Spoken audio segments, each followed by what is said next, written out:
And good morning. It is a Monday edition of Glenn Clark Radio. Yeah, we decided to start a little bit later, as we told you we might on Friday. Still had a few of you, John Proctor included, reaching out like, dude, what the heck? What's going on? Just trying to tell me you don't listen to the show. Really a lovely and fitting tribute to Brooks Robinson this morning. Hope that you all were able to watch or listen or attend today's event. Got pretty emotional a couple of times. Thought his grandchildren, in particular, that was beautiful. Boog Powell telling stories. Cal Ripken, obviously, I think people remember for a long time. Cal Ripken getting choked up as he tried to discuss what Brooks Robinson meant to him. Just a very powerful morning and really wonderful showing of current Orioles who were there for the Brooks Robinson Memorial, and the young players in particular. Like, I'm not surprised. Kyle Gibson gets it, right? Like, he does everything right away from the field. I'm not remotely surprised that Kyle Gibson was there, but to see all of the many young Orioles, the Tyler Wells, the Grayson Rodriguez, the Kyle Bradish, who, may or may not have a grasp of what Brooks Robinson means to Baltimore, that was spectacular. And really allowed for it all to be tied in together. Just a beautiful, beautiful ceremony, and we thought it would be appropriate to just pause and say, "Hey, we all want to stop what we're doing." In the UK, when a royal passes away, you're not allowed to sneeze during those remembrances and during those festivities, and today, of course, everybody went to work, and it was largely a normal day. But anything that we could do to show a little bit of deference and respect and pause and not even give one person — I'm not trying to suggest that we would have had more people watching this show or listening to this show than the Brooks Robinson Memorial, but even one person that might have chosen to do that, we didn't want to do that today. So that was the story. That's why we're starting late, but we're glad to be here. Obviously, a lot to discuss. The regular season is behind us in baseball. The Ravens get a win that it will be difficult to talk about the value of, but it's still a win, and they're 3-1, and they've won their first two division games, both on the road, and those are all very good things. Coming up a little bit later on in the program, Melvin Gordon, Ravens running back, is going to join us. He got into the mix yesterday, caught that really nice touch pass from Lamar Jackson for a big gain on the left side. We'll chat with him about that and settling in here with the Ravens, why he wanted to be a part of this thing. Melvin Gordon will join us in a bit. Jeremy Conn joins us as he does every Monday. We'll get to that a little bit later on today, and who knows what else might pop up during the course of today's broadcast. Today's show is brought to you by the Baltimore County Police Department. Coming up on October 28th, the Baltimore County Police hosting their next hiring event. It's at the Public Safety Building, 700 East Joppa Road in Towson. You can go through basically all of the process, the application process, the written test, the agility test, all of it right there on the spot. Plus, there will be members of the various specialized units in attendance to answer your questions about career opportunities within the Baltimore County Police Department. And it's also a community event, so an opportunity for you to bring your kids out, or your grandkids, or your nieces, nephews, whoever it is, for a very safe trunk or treat event. A great chance for them to get their costumes on. And also, as people in the community, we know that over the years there have been folks that have had trust issues with the police, and certainly that's understandable. And the Baltimore County Police Department kind of wants to come meet you to try to work on that. So this is just an opportunity, even if you're not thinking about a new career path, even if you're not, someone who might make sense for the cadet program. This might be a great chance just for you to interact with the Baltimore County Police Department and have a conversation and talk about the relationship between the community and the police. You can find out more by calling 410-887-4584 or visit joinbaltimorecountypd.com. This is actually going to be very difficult for me today because I'm so used to starting the show at 10 and having a sense for when we do certain things and benchmarks within the program. This is going to be a little bit odd, so just bear with me. I might make some mistakes. We start discussing a Week 4 win for the Baltimore Ravens. And And I said this. We did Project Game Day yesterday. Great to have Femi Ayambadejo with us, Ravens Super Bowl champion. And I understood how he was going to answer it from the perspective of a player, and I even think it's fair from the perspective of an analyst. By the way, Project Game Day, every game day this season, after Ravens games, myself, Rita, and a group of special guests hanging out with you, Facebook.com/PressBoxSports, YouTube.com/PressBoxOnline.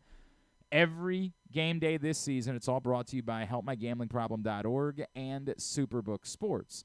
And I said to Femi immediately when we started the show, how much value, how much do we actually learn? What do you take from a game in which you played against a quarterback that, frankly, was not NFL ready?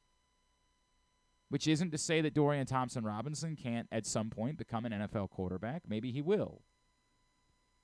But yesterday, he did not appear to be someone, and it's not just I'm trying to distract from the fact that the Ravens defense, or detract, I mean, from the fact that the Ravens defense played well. There were moments where he looked lost. There were moments where he looked like he didn't understand little things about how to play the position. Now, it's not his fault. Who was it that took the sweep and ran like 20 yards backwards? Oh, my God, that was Elijah Moore. It was Elijah Moore. Well, It was, as many of the things that I saw from Dorian Thompson-Robinson that were troubling, that was the least professional moment of the day. Well, that was probably DTR's fault, obviously. Yeah, probably. By the way, I've said this a long time. The next layer to football is for backs, and in this case receivers, who get outside to understand that they can throw the ball out of bounds. It's something that no one ever talks about, and I never get the opportunity. This never happens on broadcasts that I'm working. Yeah. Not that I would be at that level and that it would start a movement, but it's something that I have privately discussed for a long time. When you are strung out on a sweep and there is nowhere to go, if you have 2 yards worth of space, you can fire that ball towards the line of scrimmage, out of bounds. Now, and no one does it. Now, if there's a lineman downfield, that would cause a problem? An eligible man yes. downfield, 100%. But would you which penalty would you rather? Yeah, I guess if you're 20 yards behind the line of scrimmage, yeah, like Elijah Moore, then yes. Yes, correct. Correct. Then yes, that is a worthy penalty. Yes. In that situation, throw the ball out of bounds. But thankfully for the Ravens, he didn't do that, and he just decided to run backwards 20 yards for whatever reason.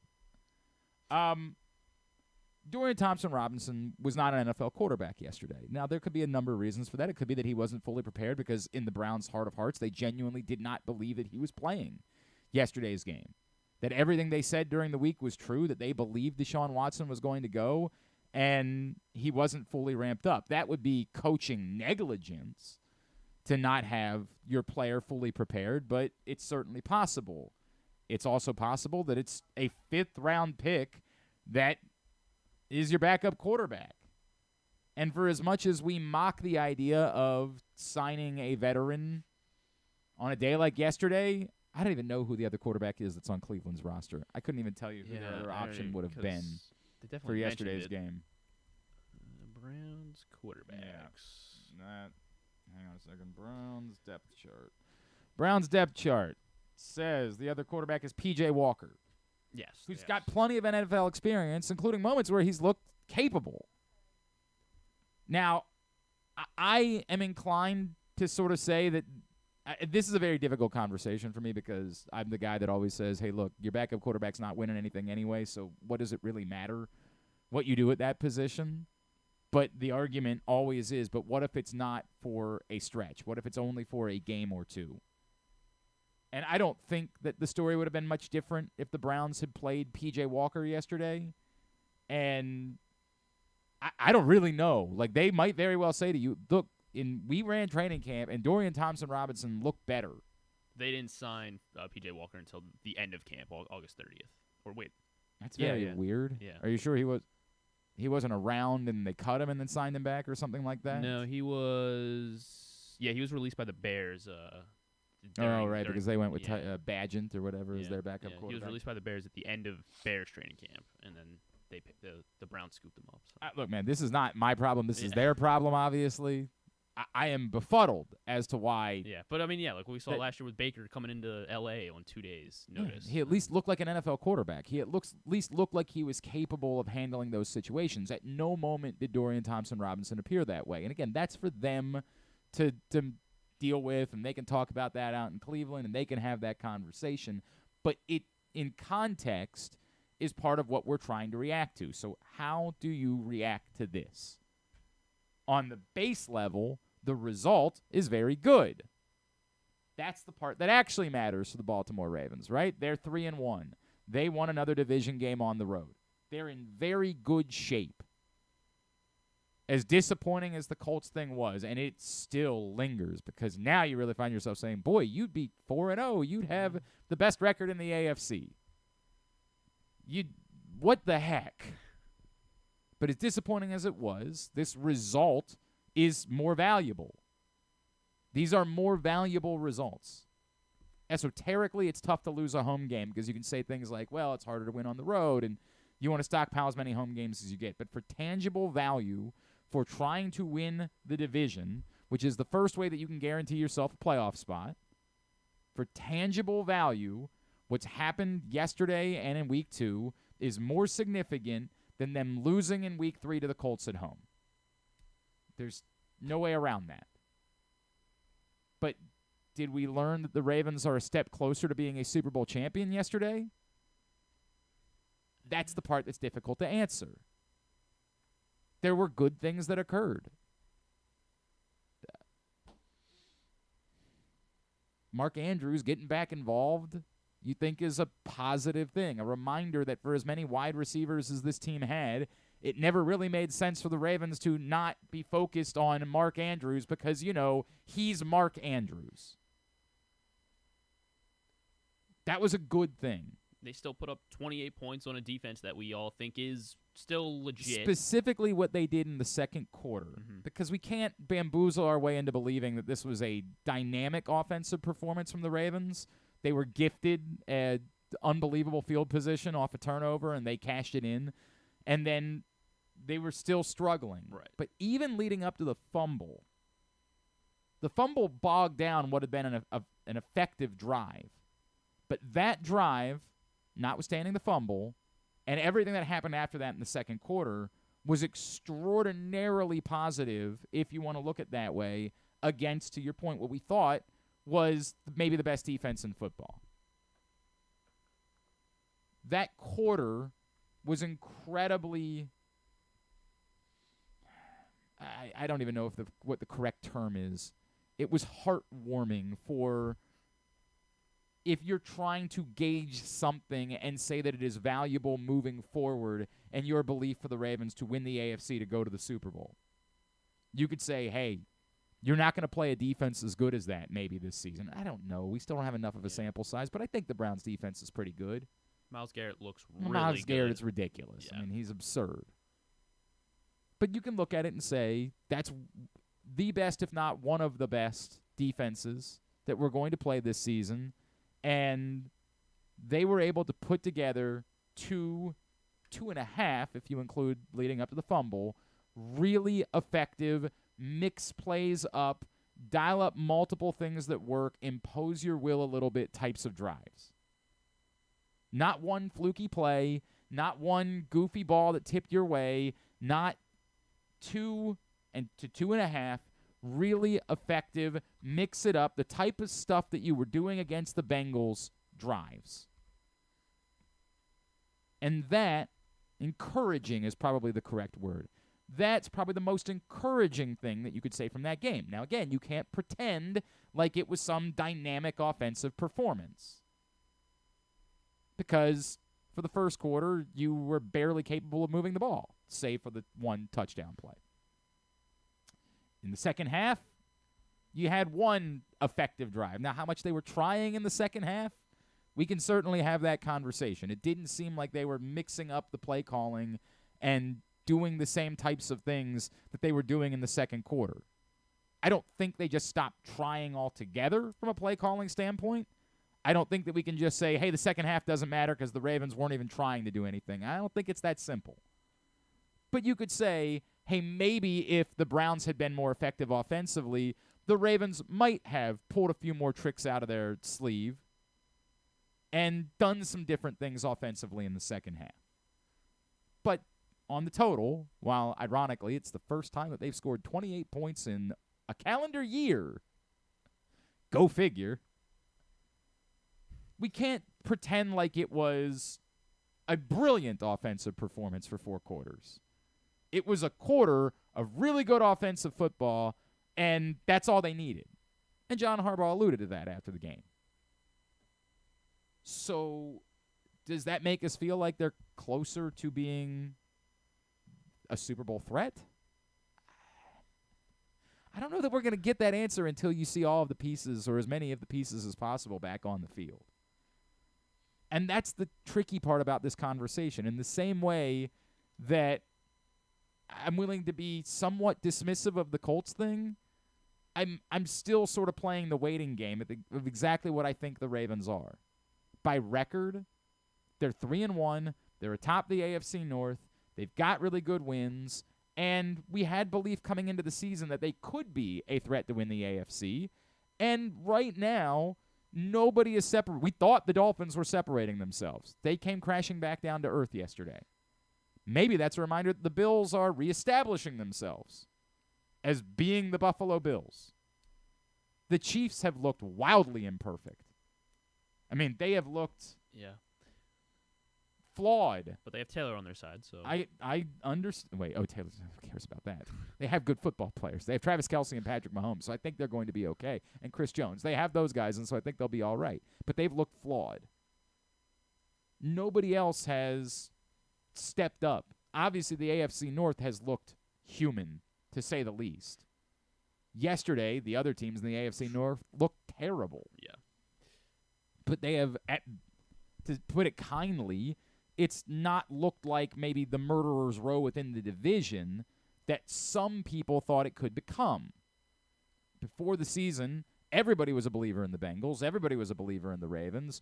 Lots of folks believed that the Steelers were the team on the come. And the Browns were kind of the wild card. We're like, well, maybe they could be that team. And it's been a mixed bag. The Ravens have obviously looked like the best and most consistent of the 4 teams in the division. That's, from a practical standpoint, these are good things. These are positive feelings that we have about the Baltimore Ravens. Does it tell us with certainty that they've separated themselves and they're definitely in the upper echelon? We used to always talk about the quarter poll as being the first opportunity within the NFL season that you could really judge a team, right? That until you had 4 games worth of evidence, technically 4 games is not a quarter poll any longer. Thanks a lot, jerks. What are we supposed to do? Is pause at the end of the first quarter next week and say, all right, hey, guys, we need to stop for a second. This is our quarter mark. Yep, everybody go back in the locker room because now we got to send the pundits out. Yeah. So everyone can do their first quarter grades. We send all of the analysts down to the field, and you guys can watch us for a bit, and then we'll come back and play the rest of the football game. Thanks a lot, losers. We're 23.5% of the way. I will still choose to reference this as the quarter poll because, again, in this business, I spent years doing that, and this was the first time that we had the opportunity to talk about these things. And how do I feel about the Ravens at the quarter, quote-unquote, quarter poll? I'm encouraged. I feel far more positive than negative. You need to see some of these guys get back out on the field. And some of them will have the opportunity starting this week. That doesn't mean that they will. I don't know if Tyus Bowser will just come right back and play.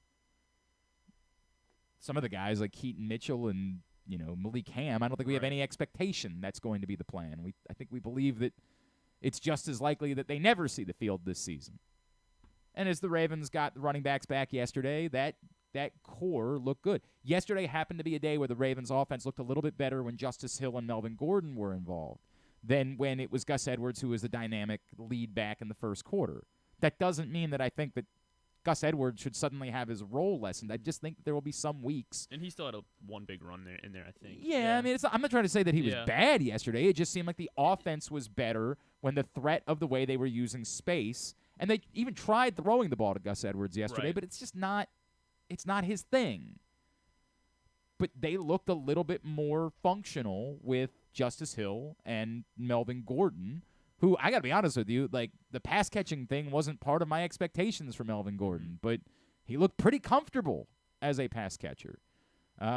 Yeah, I mean, it seems like they can really rotate these three. I mean, I'm not saying that's the answer, and it makes them a much better offensive football team, but they can rotate these three, I feel like, if they're trying to in any way they want. I mean, maybe Gus isn't really the guy to be the pass catcher, but it looks like Justice Hill. We know Justice Hill can be a pass catcher, and Melvin Gordon showing that off as well. So I like. I mean, I would like to see more of a constant rotation. I think. Well, and I think that's going to be the plan. And I think that was. I guess Justice Hill's still coming back. And right, I think it was encouraging yesterday to see that he did have the 50. I mean, that 50-yard run was called back, but he looked really good. I think the offense looked to be more dangerous yesterday when Justice Hill was on the field. I think it might be something different next week. It's totally possible that next week, what makes the Ravens more dangerous is the threat of Gus Edwards between the tackles. I think it's a game-by-game situation. It's in the film work that you do that week. It's as the game plays out. Yesterday, that appeared to be the case. It might be something different in other weeks.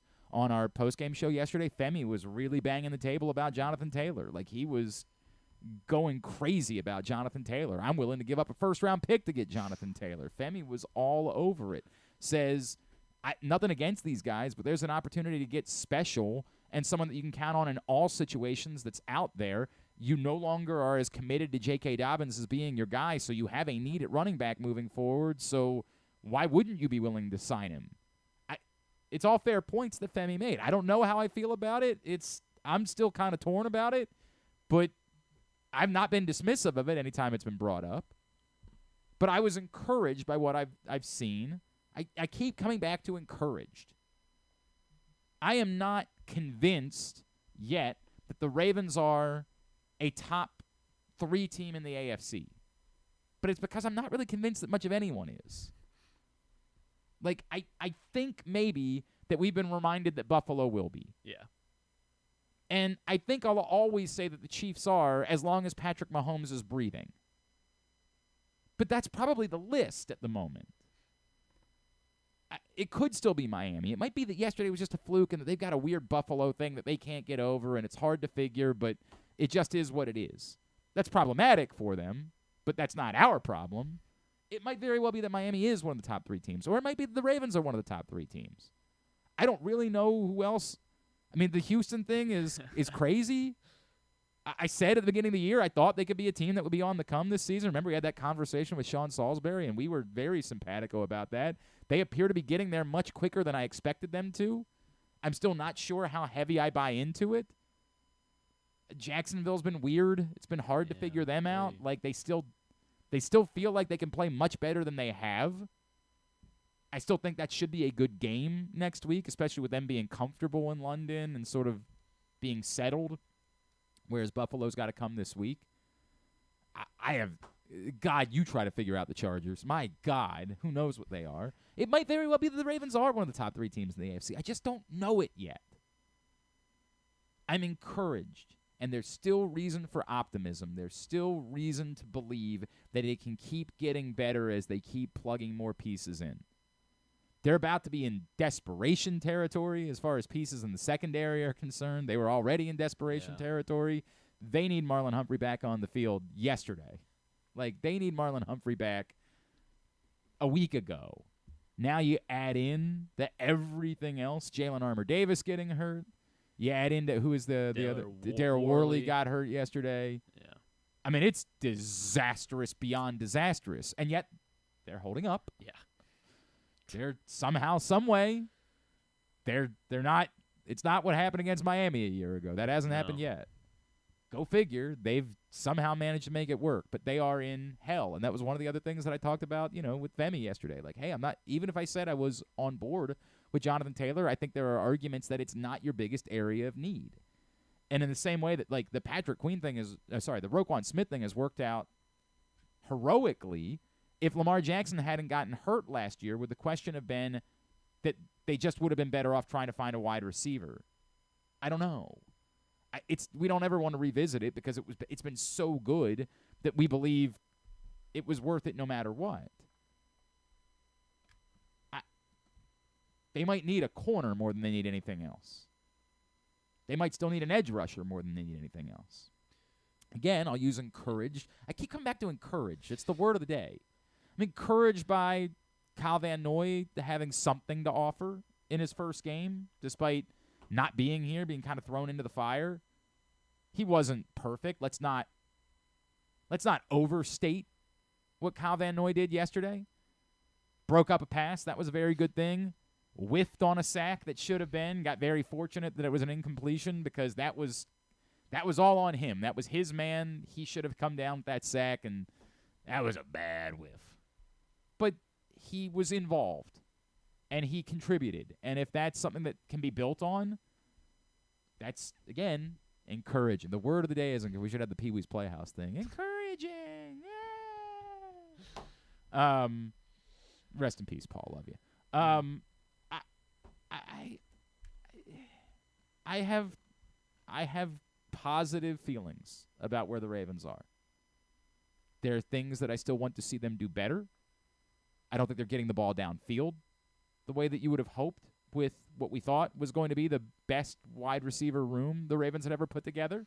Well, they've been on the field that's part of the problem for sure, quarter? But I agree. Yeah. That's definitely part of but they still have to figure out a way to get the ball downfield better and more frequently.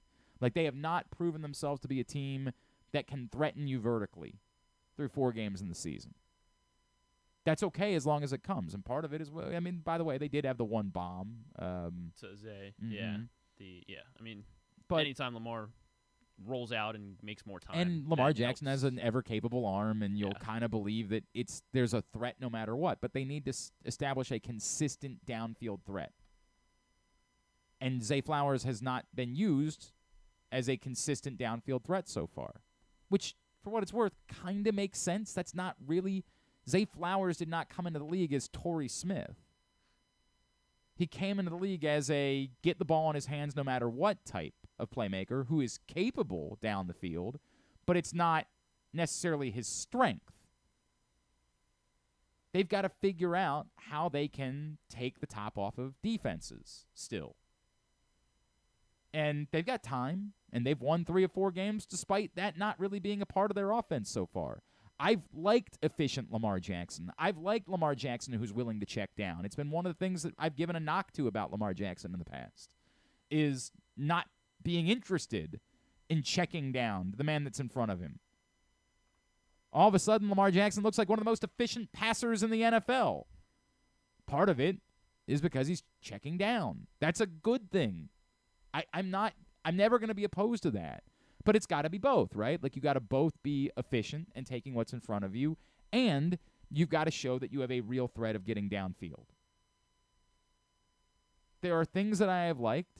There are things that I am still concerned about. I am still concerned about the edge rush. I'm going to be concerned. They have tried to creatively generate a rush, and obviously the Kyle Hamilton thing worked in week 3, not to win the game, but to get 3 sacks. I am concerned about their ability with the game on the line. The comparison I always make is they didn't have a brilliant defensive performance the first time they beat Patrick Mahomes, but they won the game thanks to their edge rush. Somebody made a play when a play needed to be made. And the way the NFL works anymore is that in a game like that, your secondary is probably not going to be what wins you a game. It's probably going to have to be someone up front disrupting, making that type of play. And I am concerned. I think Jadeveon Clowney has been probably better I think than I expected him to be. And that's, by the way, that's part where we have to acknowledge we had a very low bar. Came in a week before the season started, so and having not really played particularly good football, our expectations for Jadeveon Clowney were might as well. Yeah. That's where we were. So he's exceeded that. But let's not pretend like he's playing at a high level. He's just been better than meh. And he stayed on the field. So sure, all of those things are good. Agreed. But they need more. Yeah. They need more. They need a more consistent edge rush if they are going to beat, and we're talking about winning playoff games against the Bills and the Chiefs. They need more. They got a whole season to work on that. When we were having this conversation yesterday with Femi, I brought up, maybe Danielle Hunter's the guy who's on the trade block. And, you know, when you're trying to pay a big price for Jonathan Taylor, is it ultimately that Danielle Hunter is the guy that makes the better or the more sense for this team? He pushed back. He said, I'd rather it be Jonathan Taylor. That's fine. Man. You know, Femi's all in on. Look, Femi's also a running back for what it's worth, right? Yeah. Like, but I respect it, and I think Jonathan Taylor's special, and so I get it. I'm not like the conversation that we had yesterday wasn't me saying, Femi, I think you're crazy. I don't think he's crazy. I understand it. I'm just not as gung-ho about it. I'm still kind of trepidatious about the thought.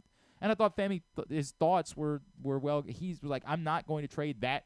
I'm not telling you I'm going to trade a first-round pick without having seen Jonathan Taylor on the field this season. If he doesn't play, I'd want to make it conditional. And I don't know what that market looks like. I would encourage you to go back and watch and listen to Project Game Day yesterday. It was a well-thought-out conversation. It was a good back and forth. I appreciate it. It's part of what I like about Femi. And he's been very good at this. You know, he's been at every radio station in town. He's done this for a while, and he's very good at it. We had a great chat. But I'm still going to be concerned about the edge rush. I am. I hope they get these guys back, but like we didn't know what they were before they got hurt.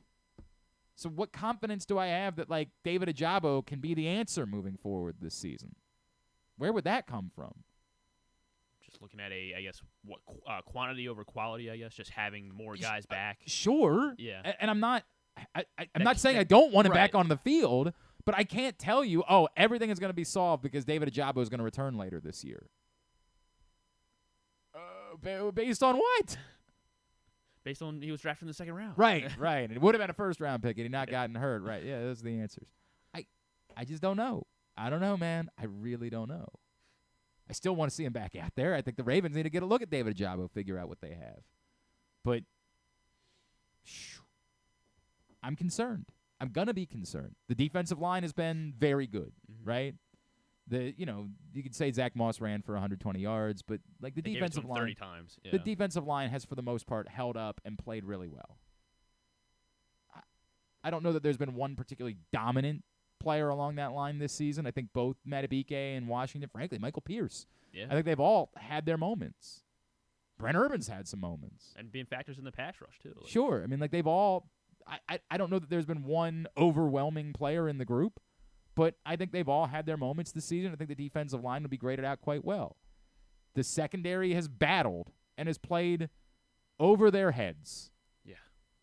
Geno Stone, Brandon Stevens have been better than expected. Better than some people were willing to recognize. Yeah, still. Arthur Millette looked good yesterday. They've battled. I'm not ready to tell you I'm confident there, and part of that is they continue to deal with injuries. But they've battled. They've held up. It's an incomplete at a lot of positions because we just haven't been able to see the guys, right? Like we haven't been able to figure out who the actual players are. But I keep coming back to encouraged, and that's how I felt. At the quote-unquote quarter pole, I'm encouraged. There's no reason to be throwing a parade. There's no reason yet to say we know with confidence this is definitely a team that's going to be a factor deep into the postseason. But there is reason to be encouraged with the additional hope that reinforcements are coming, and that this team will be more complete as the season goes on. There will always be more injuries, and that's the unfortunate part about football. But for the most part, it's not normally like this. It's not normally like 10 starters. So hopefully that's coming. Hopefully that's the case. All right. There you go. There's my monologue, my soliloquy about the Ravens after their win yesterday. Still a lot to do on the program today. We need to dish out some pats on the ass. Get me yours at Glenn Clark Radio on Twitter. I get it. It was a weird day. It's going to be a weird pats on the ass. We need to go over picks. Jeremy's going to join us in a little bit, and boy, he did not have a great start to joining our picks contest. Big sigh of relief. Good for us. From everybody else involved. Because we were all like, oh, boy, we picked against Jeremy a lot this week. Well, as it turns out, that was the right thing to do. Go figure. Go figure. But we'll talk about that with him, and we'll go over picks from the week. Also, I don't know what time you said that we were going to chat with Melvin Gordon on the rundown. Yeah. What time did you say? I said about an hour into the program, so the 12:30 marker. All right, we'll do that then. Yeah. At 12:30, we'll chat with Melvin Gordon. So why don't we do Pats on the Ass or Picks Recap? One or the other when we come back in. We'll do Picks Recap. We'll go over the week that was in the NFL. All right. That's next. Glenn Clark Radio. Why bet with the big boys this football season? Instead, try your hand with the local book, Superbook Sports, this fall. Superbook Sports is the book next door. Just a dedicated team of the best odds makers in Las Vegas, making sure you get the best prices and parlays anywhere. And now, Superbook will give you a bonus of up to $250 when you sign up and wager on the same day and use the promo code GlennClark23, GLENNCLARK23. So bet with the best and use the promo code GlennClark23 this football season with Superbook Sports. Visit superbook.com for terms and conditions. Gambling problem? Call 1-800-GAMBLER. What's up, everyone? It's Tyus Bowser, and I've had so much fun hanging out with Rita and putting up with Glenn the last couple years that I've decided to do it again. Season 3 of the Tyus Bowser Show is happening this year, as we'll be all over town, giving you the chance to get to know me and some of my teammates. As we talk football, life in general, and just say what needs to be said. You can find out more about the show by going to PressBoxOnline.com/Bowser. If you don't live in the area, you can watch the shows live on Facebook and YouTube. And if you miss one, you can listen Friday nights at 105.7 The Fan. So we'll see you all season long for the Tyus Bowser Show, a partnership of PressBox and Great Ace Memorabilia. The next Tyus Bowser Show is Tuesday, October 3rd at Guilford Hall Brewery in Station North. It's brought to you by Superbook Sports. And don't forget, if you or a loved one has a gambling problem, visit helpmygamblingproblem.org. Picking a restaurant to try for the first time? Let's look at the Costas Inn. Here's a few checklist items. Quality of the food? Check. Quality of service? Check. Does restaurant have plenty of free parking? Check. And finally, does restaurant have delicious steamed crabs, crab cakes, crab soup, and specials galore? Check, check, check. Costas Inn, 4100 North Point Boulevard. They check all the boxes.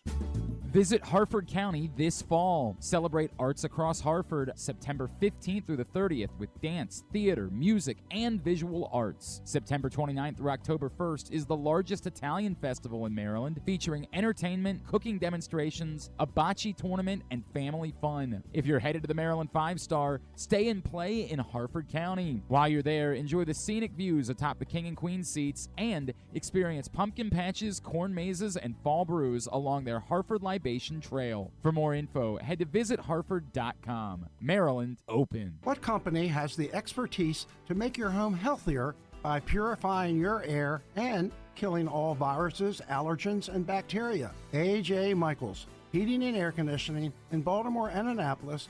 AJMichaels.com.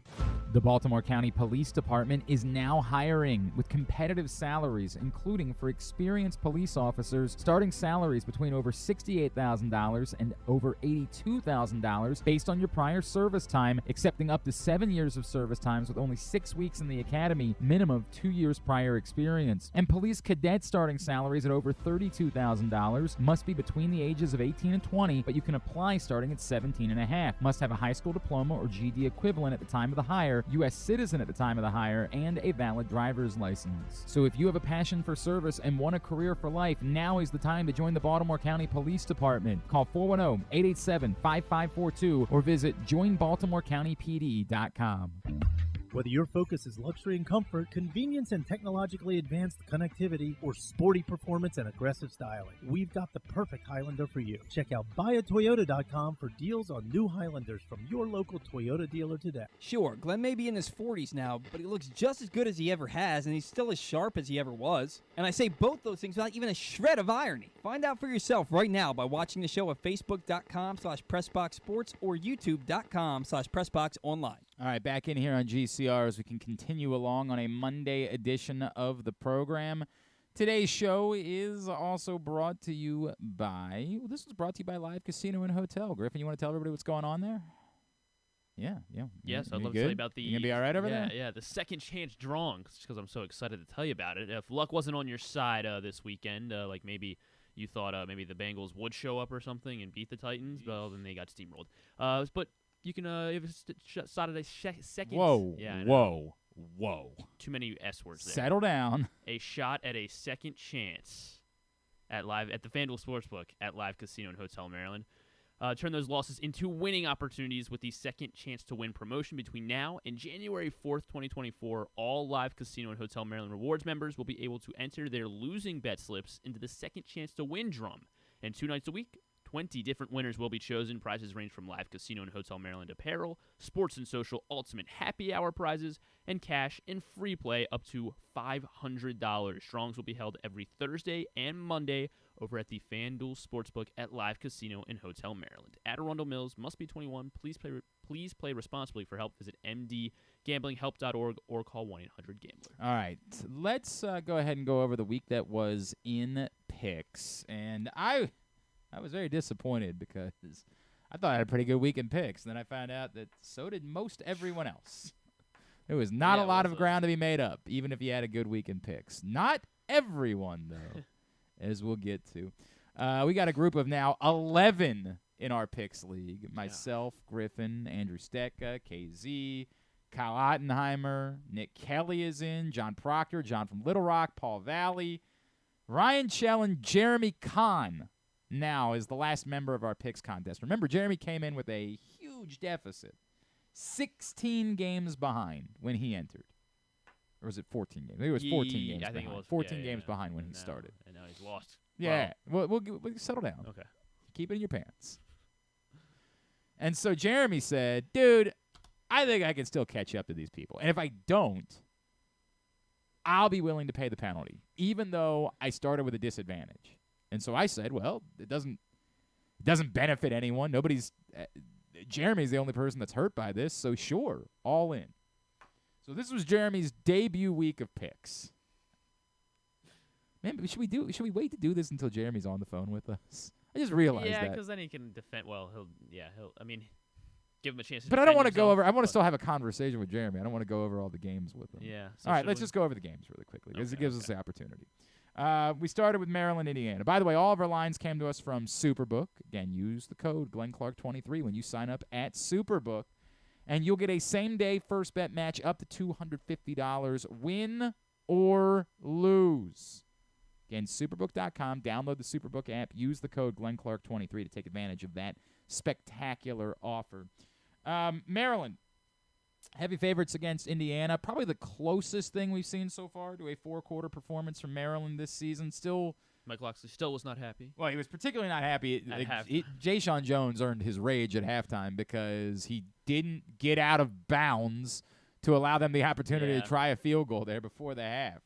They had a 27-3 lead, so it probably wasn't the end of the world, but, still. He's thinking about Ohio State. They ran the play. They did exactly what they wanted, and Jayshon Jones just didn't get out of bounds. It was bizarre, man. And Jayshon Jones is a nice football player and a nice young man, so I don't want to come down too heavy on Jayshon Jones, but, I don't blame Mike Locksley for being pissed. That is football 101 stuff right there. What are you doing, guy? What is happening? That said, Maryland won comfortably 44-17. The weird part is that, in the first half, what was working was the big plays. The consistent, just running the ball, that just wasn't clicking. It was a weird, strange day. But Indiana stinks, and Maryland had no problem. Maryland does not move into the top 25, as a lot of us thought they might. They are, I think, unofficially number 26 because they were the most of the teams receiving votes, but they don't make that a top 25 matchup against Ohio State on Saturday, and they are 3 touchdowns. Let me double-check on that number from Superbook real quick because I thought I saw it was 21 when it opened. And, it'll be interesting to see when we get the picks this week. It will be interesting to see how we feel about that number. It's 18.5. Oh, okay. 18.5 is the number at Superbook.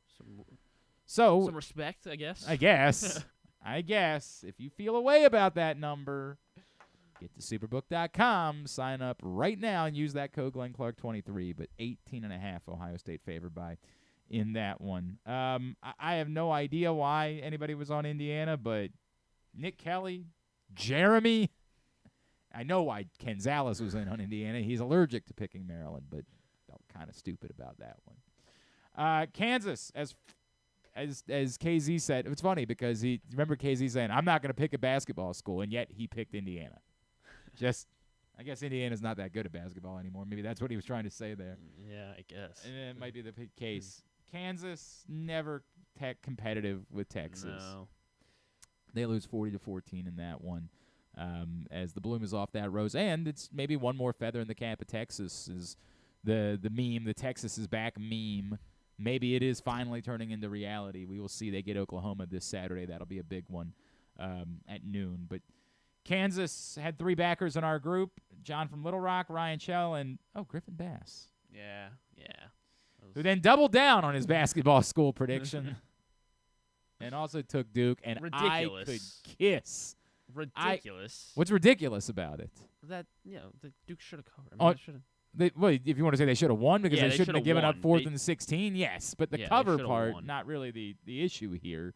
Nothing, hinky happened at the end of that game. They just couldn't stop Notre Dame on 4th and 16. Well, I which mean, is- they could have stopped the 2-point conversion at the very end. They could have done, but when But you it say didn't something matter. like that, it's like you're saying, well, it shouldn't have been that way. No, Notre Dame needed to go for 2 there in order to make it a 7-point game. Everything was on the up and up. It would be like if Notre Dame was up by 9 and decided to go for 2 to cover a 10-point spread. Then something would be hinky. But they did exactly what they were supposed to do in that moment. They got it. I could kiss them. I hate Notre Dame, but I could kiss them in that moment as they got the cover, winning 21-14, despite, again, being backed up 4th and 16 on the final drive, and Sam Hartman scrambling to get it all himself, much like we saw Patrick Mahomes on 3rd and 22 last night, scrambling to get it all himself. It was Hartman calling his own number on 4th and 16 to keep that drive alive, and Notre Dame gets the win, although I don't think Duke's that good. So I'm still not all that Clemson, impressed. right? So, or is Clemson no good Clem- either? I mean, have you been paying attention? Yeah. Well, I mean, they played Florida State close. Close. That's the best thing they have to say Yeah, for themselves. at home. On to yeah, the so it's a good Griffin, win. Paul Valley, and Jeremy were all on Duke. On to the NFL Thursday night, Detroit, Green Bay. It was a shacking. John from Little Rock, Nick Kelly, Andrew Stecca, and Jeremy Conn were all on Man, Jeremy, what are you Green doing? Bay. Might be a common phrase. Maybe he was this week. confused. Yeah, I don't know. Jacksonville, Atlanta. Only Ryan Schell and Jeremy Conn were in on Atlanta. Weird. Again, not overly impressed by Jacksonville in this game. No, I watched a good bit of it. It was nice for them to get Calvin Ridley involved, but they still just don't seem right offensively. Needed 2 more yards from Calvin Ridley. It's a real bummer for you, Yeah. man. For a bet or for parlay? Yeah. Everything was going well. That's a and just real needed, bummer, just man. a nice quick slant to Calvin Ridley at the very end of the game. Just a real bummer. Real bummer. It is. Tank Bigsby impressed me. I don't think Etienne's going to lose his job, but I was impressed by Tank Bigsby. That's somebody, if I were in a deeper fantasy league, like I had a roster spot that I could waste on something, I'd try to hold Tank Bigsby because he looks like someone who has something there. With opportunity, Yeah.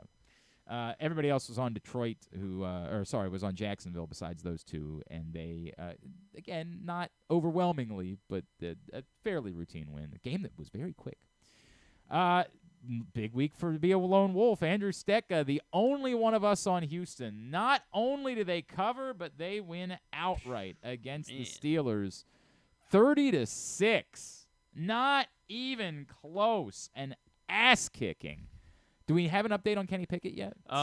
They're saying that it is all of the reports that are coming out is that it's not a season-ending knee injury. But that still doesn't seem good about his availability for this week. Does not seem not good that about I this. know. As you guys know, I'm not really in on Kenny Pickett. I don't think all that highly of him, so I don't really know that I feel that much of a way about it. And of course, we in Baltimore have seen one too many backup quarterbacks over the years for the Steelers beat the Ravens anyway.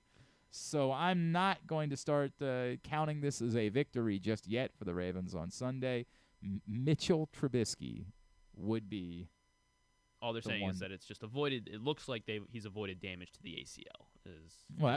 That would seem to be a good thing, but I just don't know what that means for his availability it sounds on like, Sunday. I mean, the way they're phrasing it sounds like it's almost certain. But I mean, again, the MRI almost certain what? Almost certain that he won't play. Since they're saying he's just narrowly avoided season-ending knee injury, but he'll still miss time. That's okay. So it sounds like he won't play. But nothing. All right, Nothing. that was the announced. expectation that I thought we felt. So essentially, nothing is what you're trying to say. No, I mean I'm saying We have we his don't knee know is not in anything good about. shape. Right, but they haven't said he's not playing on Sunday. Correct. Okay, thank you. But they're saying, but they're referring. But these to are it all a the same things that we knew potentially- yesterday. I was trying to figure out if there was an update Okay. today Well, maybe that, no like one Mike heard anything Tomlin that happened said, yesterday. hey, he's going to miss 3 to 4 weeks or something like that. That's what Not- I was trying to get an answer No, on. as of 12:23, no. Thank you, Griffin. Don't call him the best color analyst in baseball for nothing. You're asking for reports, and I'll tell I you asked what if was there out was there. an update today. That's what I asked for. He's about to go undergo an MRI. Thank you. Miami Buffalo. I did not see it coming like that. I can't tell you that I'm stunned that Buffalo won at home. A Buffalo team that obviously had looked much better the week before, and whatever happened in week 1 and whatever the bizarro scenario was that seemed to stem from the offseason and Zach Wilson magic. whatever yeah, that's what happened. Whatever Like it should have been last whatever night. riff we thought there was between Josh Allen and Stephon Diggs, well, that was totally gone yesterday. I've never understood why the Bills throw the ball to anybody not named Stephon Diggs. I'm always like, Stephon Diggs is alive, right? God, that play down the sideline.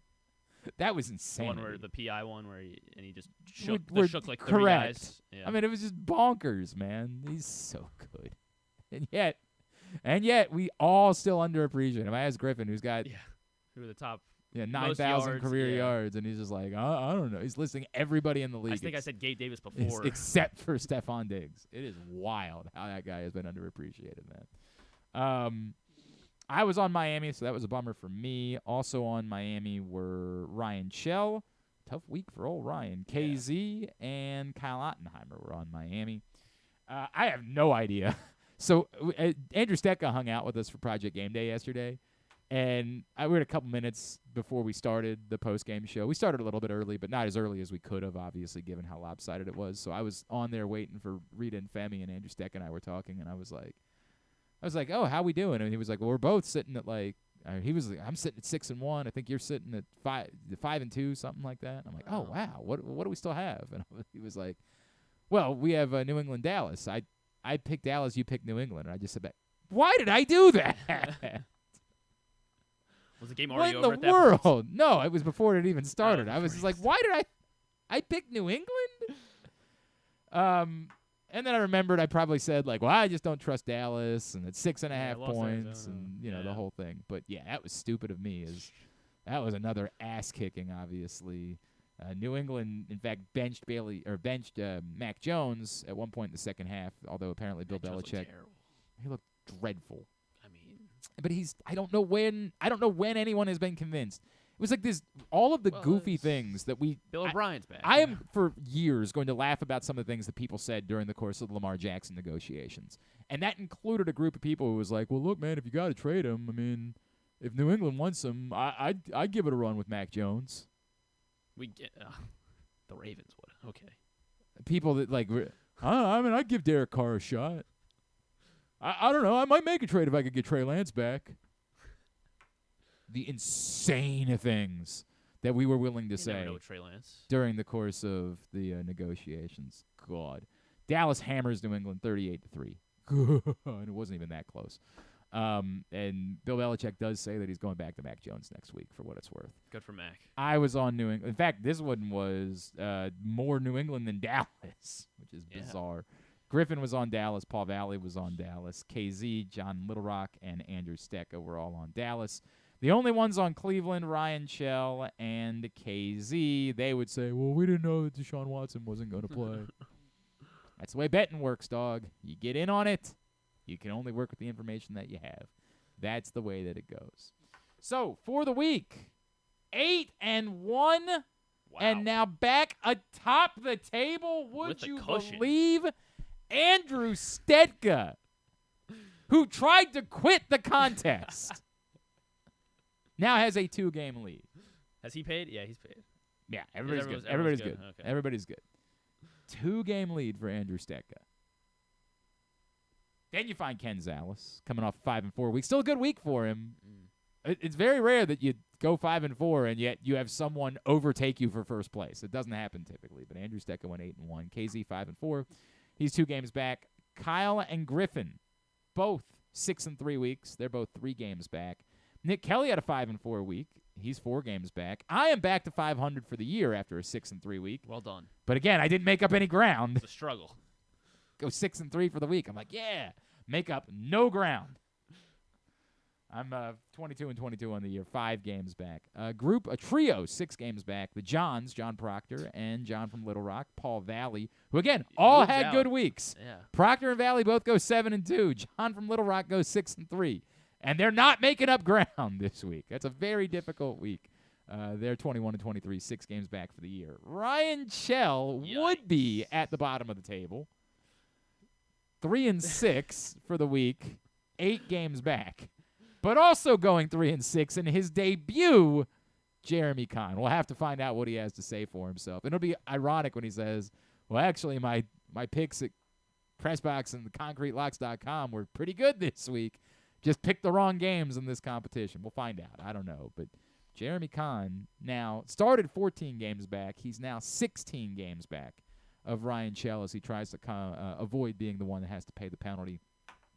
Of course, coming in here, dressed as the Notre Dame mascot, enjoying some blood sausage, tripe, and haggis, washing it down with a Will Levis Irish coffee, of course, more mayonnaise-filled Irish coffee, and also taking Irish dance lessons and then coming in performing what you learned and singing Nothing Compares to You and Zombie. That is the penalty for our loser. That's our picks recap. We'll get the pats on the ass before we wind things down for the day. Can we grab a break and then talk to Melvin Gordon? Yeah, we'll do that. We'll grab a break here, and then when we come back in, we'll be joined by Ravens running back Melvin Gordon. Today's show brought to you by your local Toyota dealer and buyatoyota.com. The Toyota Tacoma comes in a range of models and trim lines, so you can choose the perfect Tacoma to reflect your unique personality and driving habits. Check out buyatoyota.com for deals on new Tacomas from your local Toyota dealer today. It's Glenn Clark Radio. Come for a game, stay for everything else. Book an unforgettable fall getaway in Charm City. Enjoy only in Baltimore festivals, mouthwatering eats, and endless entertainment. Treat yourself to a staycation in the heart of downtown, or try one of the city's many charming neighborhood hotels. And don't miss out on packages for free parking, breakfast, and more. Plan your stay at baltimore.org/hotels. Why bet with the big boys this football season? Instead, try your hand with the local book, Superbook Sports, this fall. Superbook Sports is the book next door. Just a dedicated team of the best odds makers in Las Vegas, making sure you get the best prices and parlays anywhere. And now, Superbook will give you a bonus of up to $250 when you sign up and wager on the same day and use the promo code GlennClark23, GLENNCLARK23. So bet with the best and use the promo code GlennClark23 this football season with Superbook Sports. Visit superbook.com for terms and conditions. Gambling problem? Call 1-800-GAMBLER. 6 chicken tenders made from fresh, never frozen Royal Farms world-famous chicken, a family-sized order of Western fries, honey mustard dipping sauce, and a 2-liter bottle of Dr. Pepper. It's Royal Farms' new Tucker's Tenders Meal. It's Justin Tucker's favorite, and at only $19.99, it'll be your favorite meal, too. The new Tucker's Tenders Meal, available only at Royal Farms. Now you can kick back, relax, and eat like a champion. Real fresh, real fast, Royal Farms. Gambling can be a fun and entertaining experience, but there are risks involved. If you're planning on betting on the game at the casino or on your phone or computer, know your limit, stay within it. Set a budget and a time to stop. Remember, gambling isn't a financial solution, and it doesn't mix well with alcohol or drugs. Know the risks and have a plan before you begin gambling. For free and confidential services, call 1-800-GAMBLER 24/7 or go to helpmygamblingproblem.org. The Maryland 5-Star returns to iconic Fair Hill October 19th to 22nd, marking the next chapter in Maryland's equestrian tradition. Best described as the triathlon of horse eventing, you won't want to miss this thrilling sport. Enjoy a fall festival with local fare, retail vendors, and tons of family fun. Come for the event and stay for the experience in Cecil County, home to the Chesapeake Bay waterfront with vibrant small towns and accommodations to suit every desire. It's the place to be in October. Visit Maryland5star.us for tickets.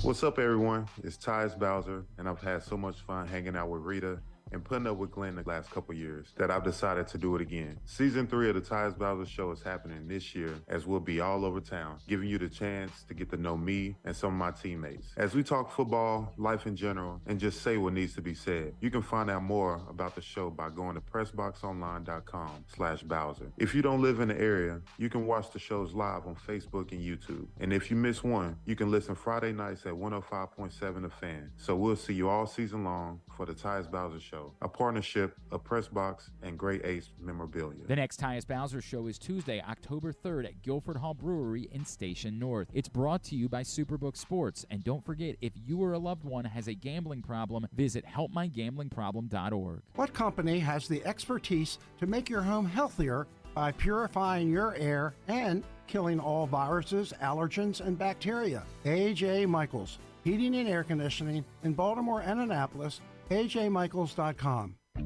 Make the most out of every day in your Toyota RAV4. Available in hybrid or gas-only models. A RAV4 can get you where you want to go in style. Check out buyatoyota.com for deals on new RAV4s from your local Toyota dealer today. Make sure you're tuned in every Tuesday for Pressbox Fantasy Football analyst Joe Serpico to get you ready for your Waiver Wire Wednesday, brought to you by Live Casino and Hotel. And if you have other fantasies you want fulfilled, subscribe to Glenn and Jeremy Conn's OnlyFans page at... Wait, are people supposed to know about that? All right, back in here on GCR as we continue along here in a Monday edition of the show. Don't forget, Stan the Fan Charles, Ross Grimsley, Luke Jackson. Every Monday they're talking baseball with you. Facebook.com/PressBoxSports. And if you miss it live, you can also watch it the next day. YouTube.com/PressBoxOnline or PressBoxOnline.com/video. And they're going to preview the wild card round of the playoffs, talk about who it is that I have not.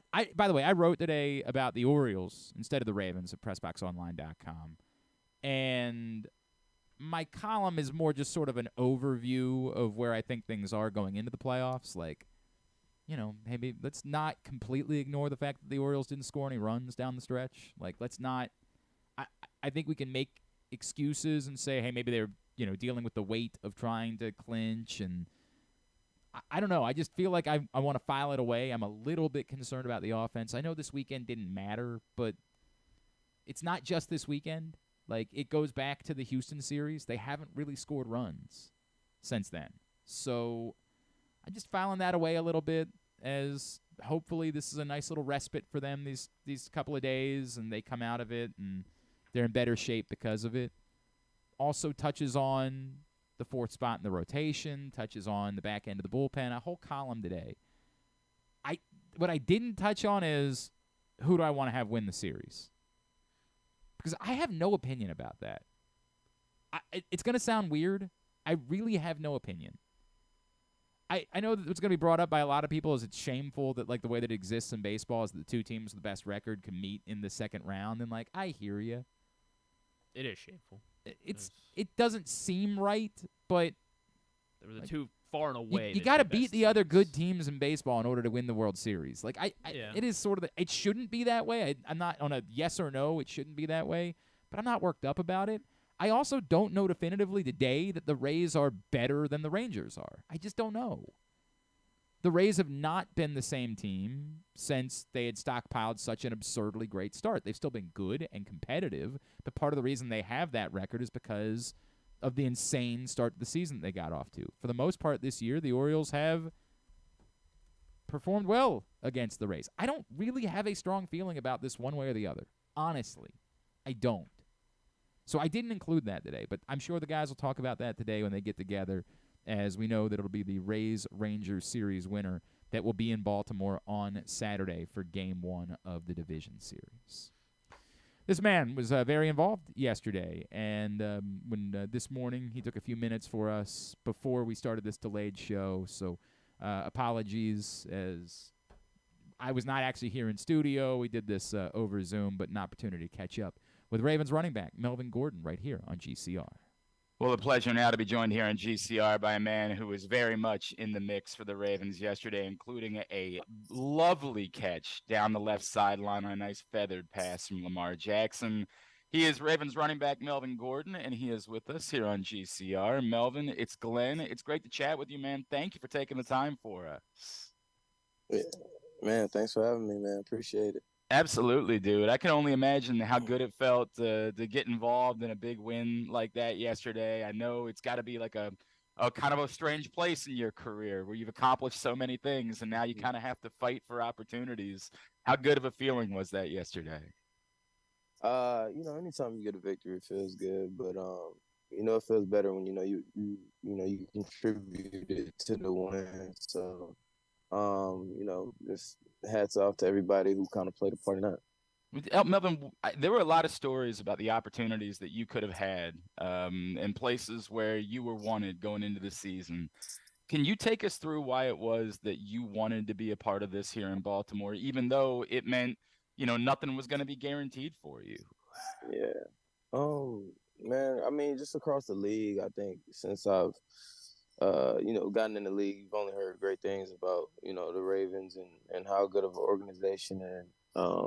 organization it is. And, I knew they liked to run the ball.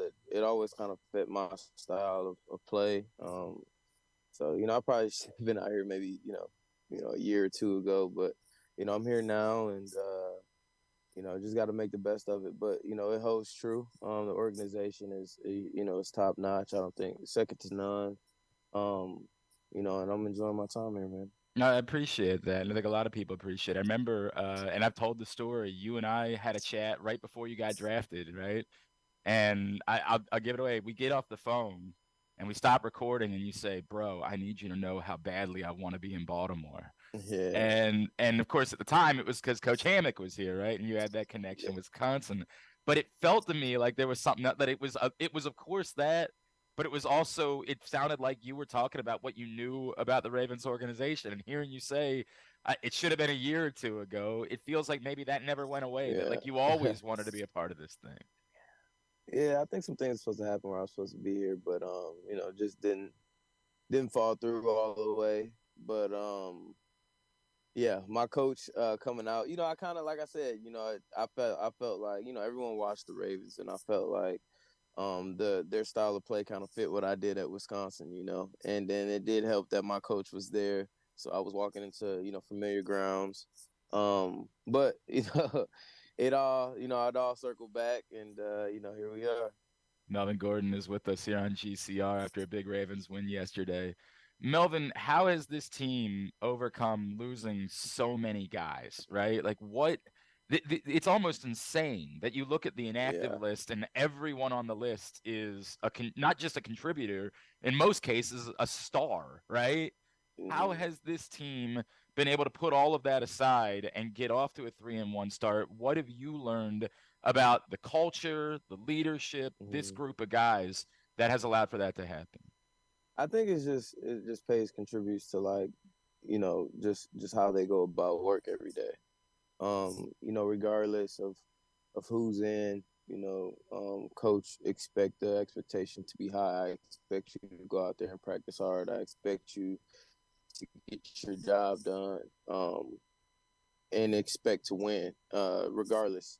And we all know that injuries happen. It's a part of the game. Unfortunately, we've had more than we probably wanted at this point in time, especially this early. But we do get some of those guys back, which is good. But it's tough, man. It's tough, but I just think it just falls down to the culture, man. Everyone practices so hard. It's just ridiculous. And then, they practice so hard that they're ready for the moment. They're thirsty and ready for the moment. Everybody wants the moment. And then when they get it and they get their moment, everyone's trying to make opportunity and make the best of it. So it's just credit to how, these coaches and the organization really just goes about their business every day, because then there's no lack in play. And obviously you can see that. That throw that I'm referenced from Lamar, dropping it right in the bucket to you on the left side, right? Like, how much had you guys worked on that? And, like, what kind of smile do you have when a play like that plays out the exact way that you imagine it going?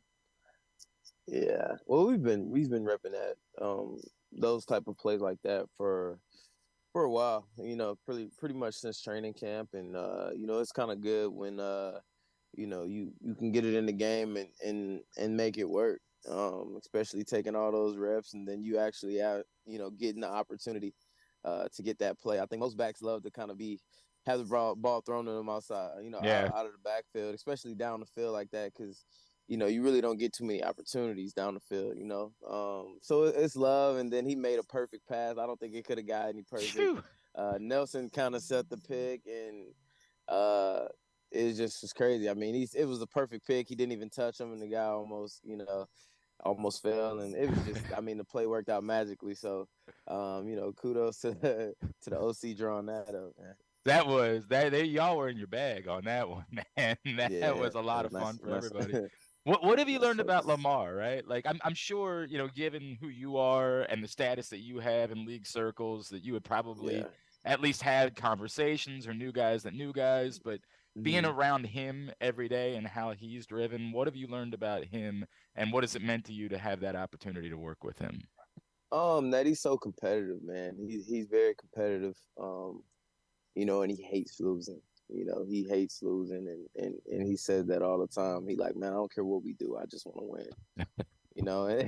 And I think that's why him and Coach Harbaugh are just so close, because he wants to win more than anything, and that tops a lot, and he cares about all of us. But at the end of the day, he wants to win, and Lamar wants to win, and how he's just so smooth running the ball, man. I mean, obviously he could pass. You can see the dime he threw. Yep. And and he's even gotten better, since he's been in the league with throwing the ball. I mean, and it's only room for improvement. He's only gonna continue to keep growing in that area.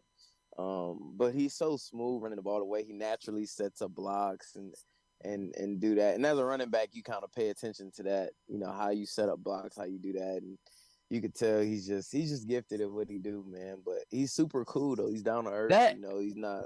He's down to earth, man. That was exactly where I wanted to go with it. Like, it's impossible how cool he is, isn't he? Like, he's just nothing. I don't know, changes him in any way. And every conversation you have, like, even when you're just walking in the locker room, like, that dude, he's the exact same person at all times. It blows me away how remarkably cool he is. Yeah, true Florida boy, man. True Florida boy. Yeah, hanging out with the Florida guys, man. They cool, man. He fall right in suit with those boys, man. I mean, dude, it's working for him. Like, let's make that abundantly clear. It is working for him. Just another couple minutes here with Melvin Gordon, Ravens running back, after a huge win yesterday. Melvin, you mentioned the Ravens football and running the ball. Obviously, it was going to be a little bit different this year, because a team that ran the ball all the time with Greg Roman, they were going to mix things up with Todd Monken. You bring up, like, Todd Monken going into his bag for that play yesterday. What have you learned about Coach Monken and the way that he operates in offense, and how much of a fit it's been for your group of guys so far? Yeah, I mean, I can't really compare last year with this year, right? Because I wasn't here. But he's trying to find a way to be more balanced. He tries to find a way to, get everybody in position to win and positions to be great. And I think the sky's the limit what he can do with this offense, and it's showing. He's dialing things up, and you never know who's going to shine in what particular game, the way he's scheming things up, man. So I'm excited to keep working with him.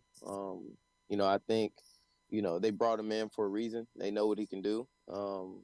He's showing it, and he's only going to continue to keep showing it.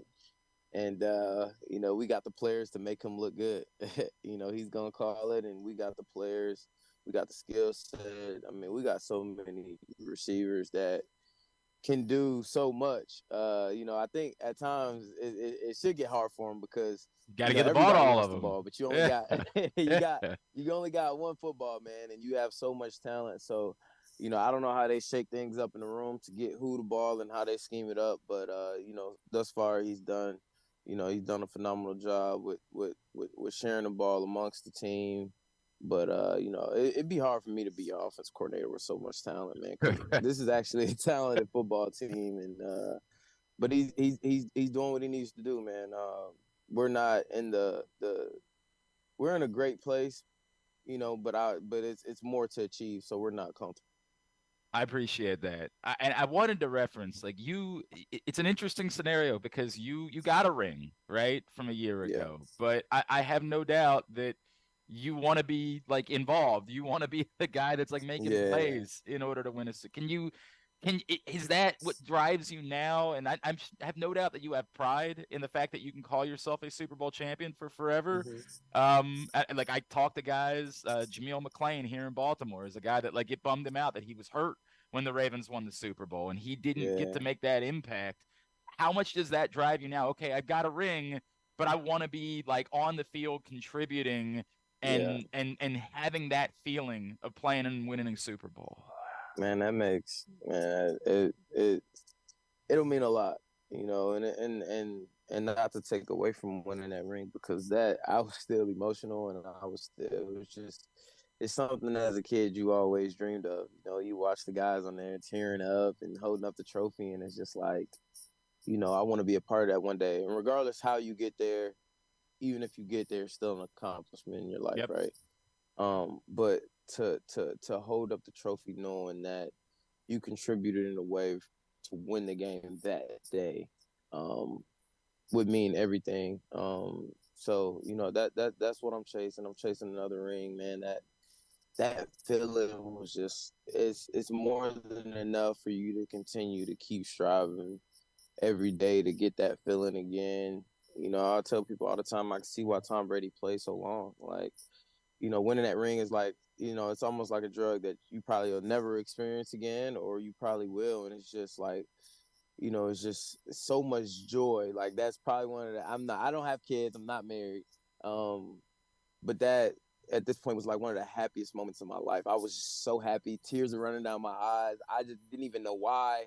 I was just so happy, man. I was so happy. And it's, and for me to say that all I have to do is put on pads, go out and give everything I have to lay it on the line just to get that feeling again. I shouldn't come up short of expectations. So, so that's just the mindset. I want to win, and I want to win, and I want to do whatever it takes, for other guys on my team to feel that feeling. Because man, it's amazing.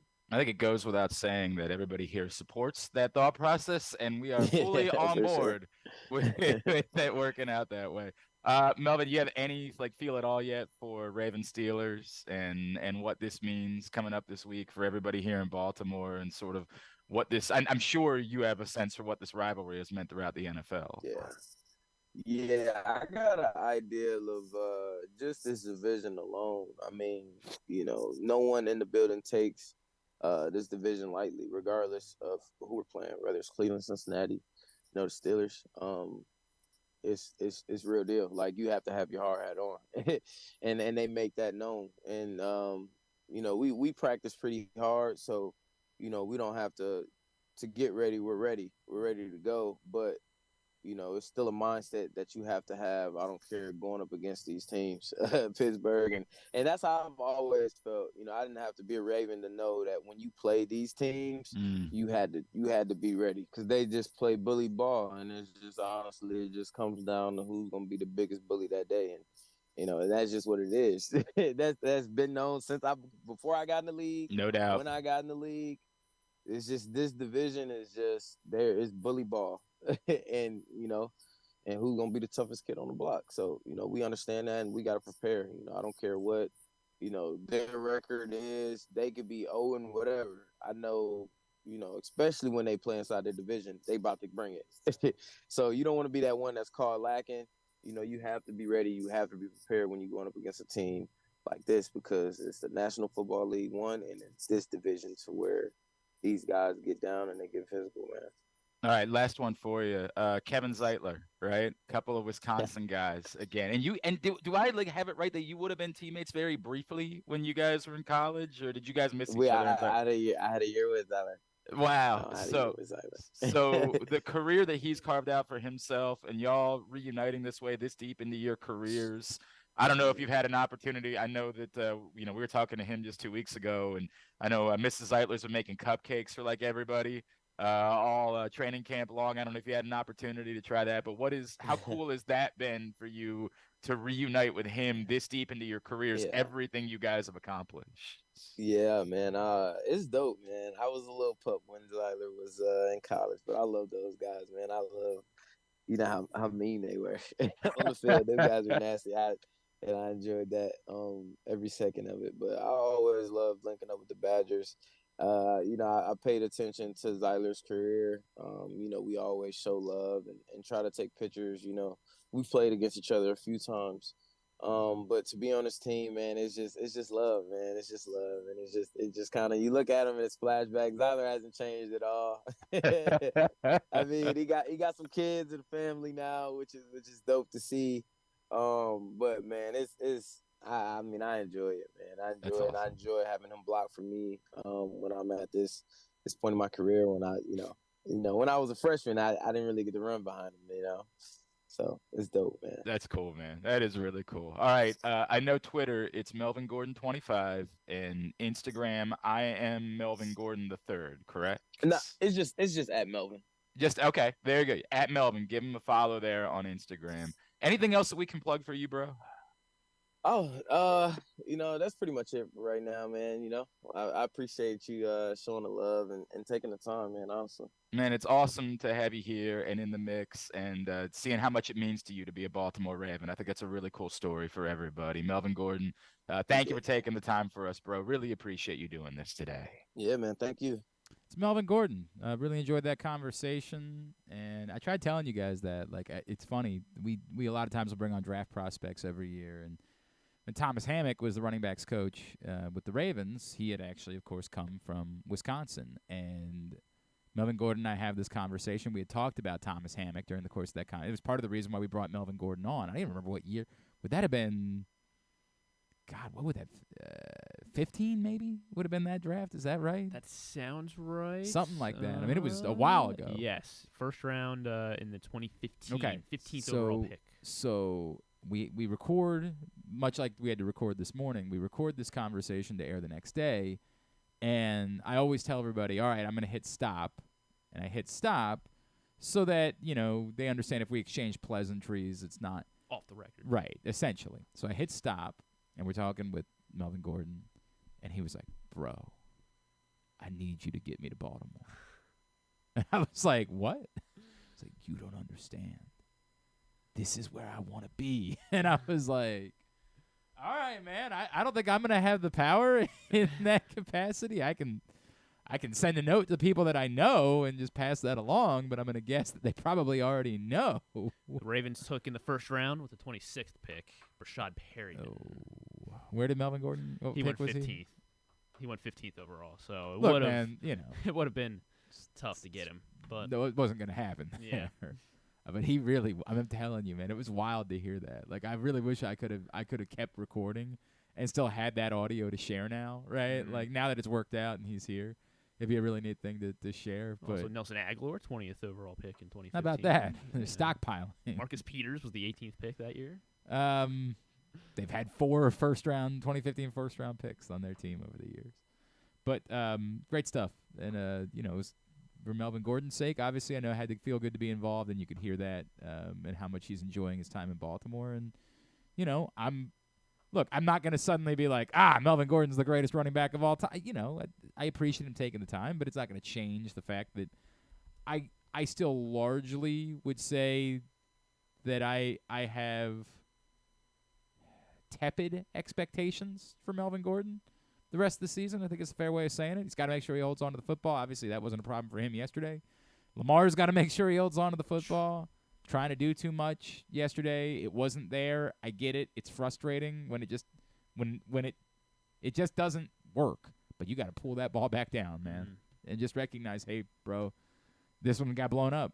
I don't know why you were out of sync, but you were out of sync, and when that happens, got to live to fight another day, man. And that was a shame because otherwise Lamar had a really good day, obviously. It was a very good performance, save for pretty atrocious. Just missed handoff. Yeah. Just bad. There's no getting around it. It was bad. All right, when we come back in, we'll chat with Jeremy. We will put him on the hot spot about a bad week for picks. We'll also talk Orioles as we get ready for the start of the postseason. And before we get out of here today, we will dish out some pats on the ass. That's on the way. Today's show. You know what? Why don't you remind everybody about how we're trying to help out their fantasy football team, Griffin? Yeah, I know. Am I allowed to apply for this? You might need some help. Did you see our matchup? Mm-hmm. I think my kicker was. By the way, the only good news for you, Actually, there was really no good news for you. It was there was bad. I mean, that's probably maybe an all-time worst fantasy performance I had. I But scored 60 points yesterday. Here's what I would say. So Griffin, yes, is going to lose by 100, legitimately.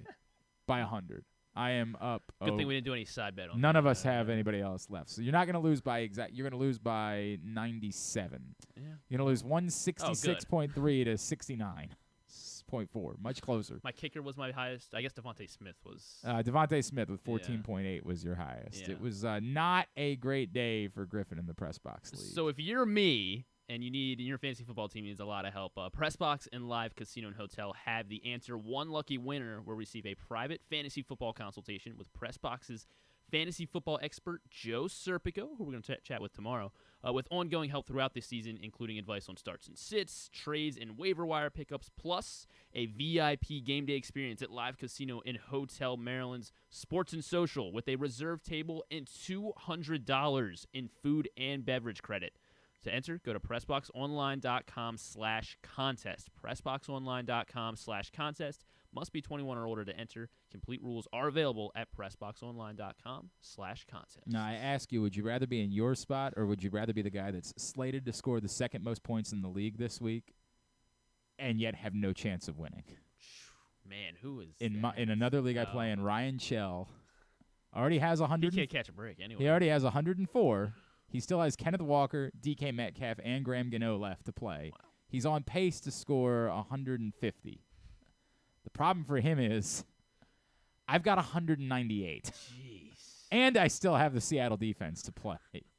Oh, Christian McCaffrey. He had a very nice day. Maybe Kenneth Walker. Yeah, I mean, he's got no shot. Christian McCaffrey, Mark Andrews, Puka Nacua, Devon Achane, and Josh Jacobs all in my starting lineup. Achane in every league?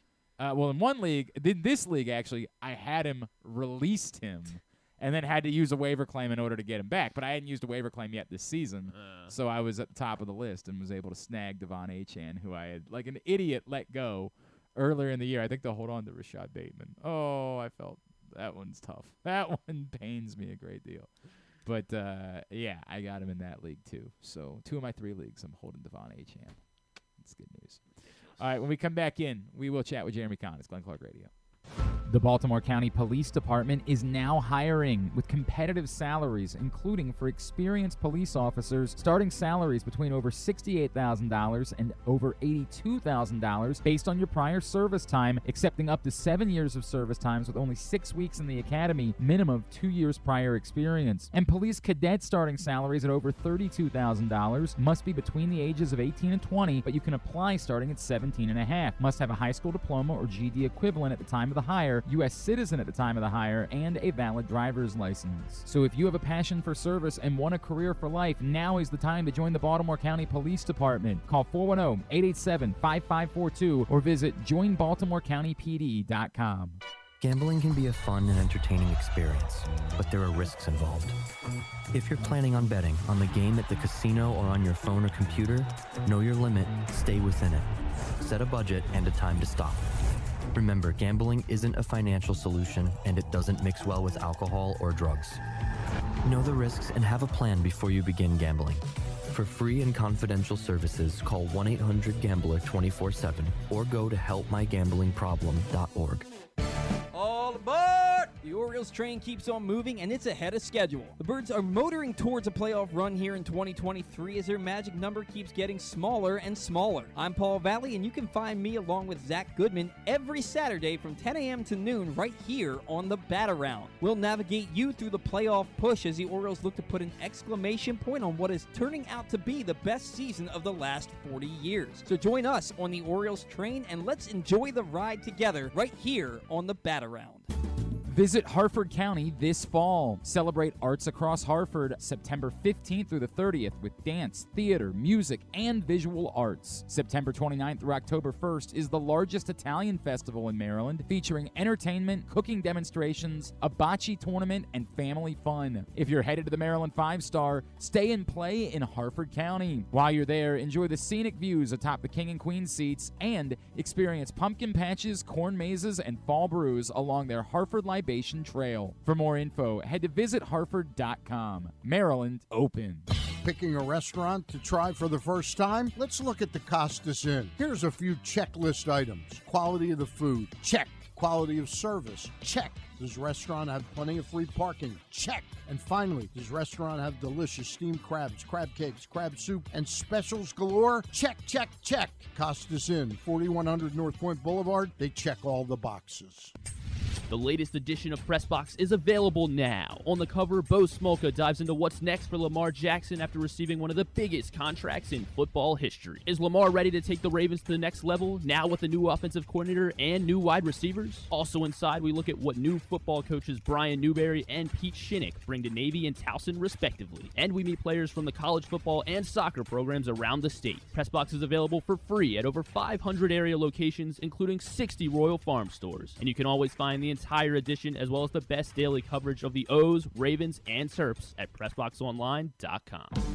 6 chicken tenders made from fresh, never frozen Royal Farms world-famous chicken, a family-sized order of Western fries, honey mustard dipping sauce, and a 2-liter bottle of Dr. Pepper. It's Royal Farms' new Tucker's Tenders Meal. It's Justin Tucker's favorite, and at only $19.99, it'll be your favorite meal, too. The new Tucker's Tenders Meal, available only at Royal Farms. Now you can kick back, relax, and eat like a champion. Real fresh, real fast, Royal Farms. Come for a game, stay for everything else. Book an unforgettable fall getaway in Charm City. Enjoy only in Baltimore festivals, mouthwatering eats, and endless entertainment. Treat yourself to a staycation in the heart of downtown, or try one of the city's many charming neighborhood hotels. And don't miss out on packages for free parking, breakfast, and more. Plan your stay at baltimore.org/hotels. Don't forget about Project Game Day after every Ravens game this season. It's kind of like this show, except Rita's also there, so I actually think it's pretty good. But hey, you're already here now, so why don't you go ahead and keep listening to GCR. The Tyus Bowser Show is back tomorrow night. Be nice to do it after a win this time. I like that. No Orioles game tomorrow night, so no excuses for you. You need to be at Guilford Hall Brewery in Station North tomorrow night starting at 7 o'clock. Tyus and a special guest will be joining us. Tyus Bowser Show is brought to you by HelpMyGamblingProblem.org and Superbook Sports. It's a partnership of PressBox and Grade 8's Memorabilia. We will see you tomorrow night, Guilford Hall Brewery in Station North for the Tyus Bowser Show. Again, don't be confused. I know we just did one last week. We're altering the schedule a little bit this week. Tyus Bowser Show tomorrow night. Come hang with us at Guilford Hall Brewery. All right, as you heard earlier, this man stepped into the fray and got thrown around a little bit in his first week in our picks contest. He is, of course, our friend. You hear him on the Big Bad Morning Show, 105.7 The Fan. You see him at ConcreteLocks.com and picks every day at PressBoxOnline.com. He is our buddy Jeremy Conn, and he's back with us here on GCR. What's going on, dude? How are you? Yeah, I'm good. I actually had a pretty decent week, just not the games you guys. It's so funny you said. That's exactly what I said. I'm like, I know what's going to happen when we talk to him. I'm going to ask him how his week was, and he's going to say, I actually had a great week. And if you were betting with me at Concrete Locks, you're going to be really happy. But it just so happened to be, yeah. I'm trying to think of the games you gave me, the only plays that I had that were mine. The Packers were my favorite play of the week, and then they crapped the bed on Thursday night. Yeah. And then on Saturday, I did bet Indiana, but I think Maryland's kind of showing us something, although I don't like the matchup with Ohio State this weekend. That being said, and in the NFL games, the Colts were one of my plays, which they just gave you the old tease and then promptly went to bed in overtime. So, yeah, it was an interesting week, though. The NFL has become – I mean, you figure this stuff out. Like, people are paying me to do this now, and it's like you're watching the NFL going, how is this a thing? Like, I love the Houston Texans all week long. I love the spot. I think in our picks, I actually went with the Steelers because their offensive line, once I was checking their offensive line, there was a rumor that they all could be out, and a bunch of them missed, but hell, man, they still played great. So what are you going to do? Yep, that's exactly how I feel. What are you going to do? It was good news for everybody in our crew as you came in 14 games back, but now after 1 week, you're 16 games back. Still a very long season ahead. A lot of time for you to make that up and try to get out of the basement. I'm kind of scared, though, because I'm feeling dangerous like Baker Mayfield, and I don't know if that's a good thing or bad. I don't think it's ever worked out for Baker Mayfield when he's been feeling dangerous. So I don't think that's a good place for you to be, dude. All right, a few things I want to cover with you. I want to spend some time talking about the Orioles, right? And I want to present it this way.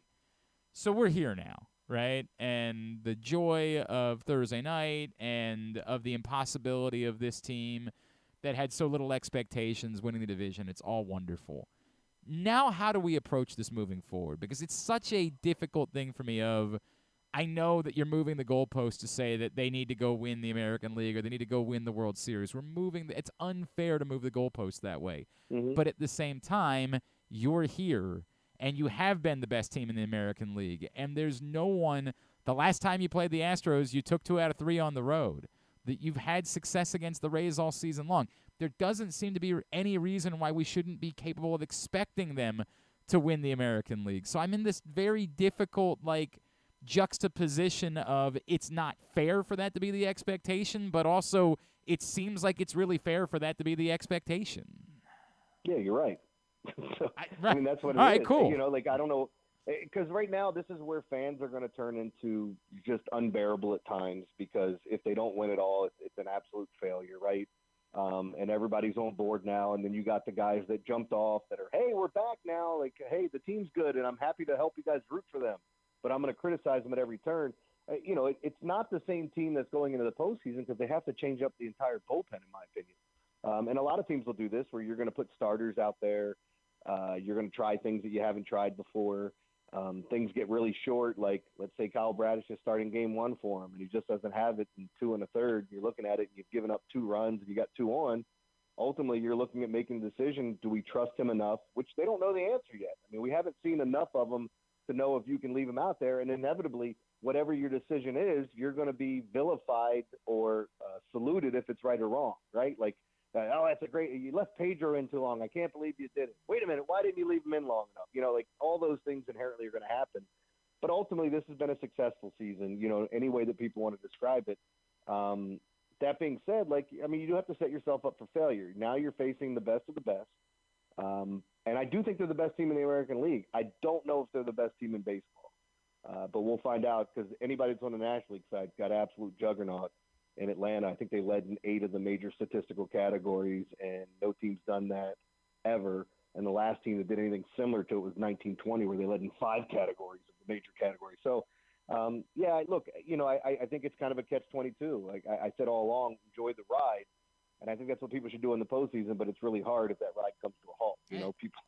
People are going to bitch. And it's it's also funny for me because you bring all of those things up. I was reminded last week of just how unpleasant all of this ends up being. This has been so much fun, and it's been so joyful all season long.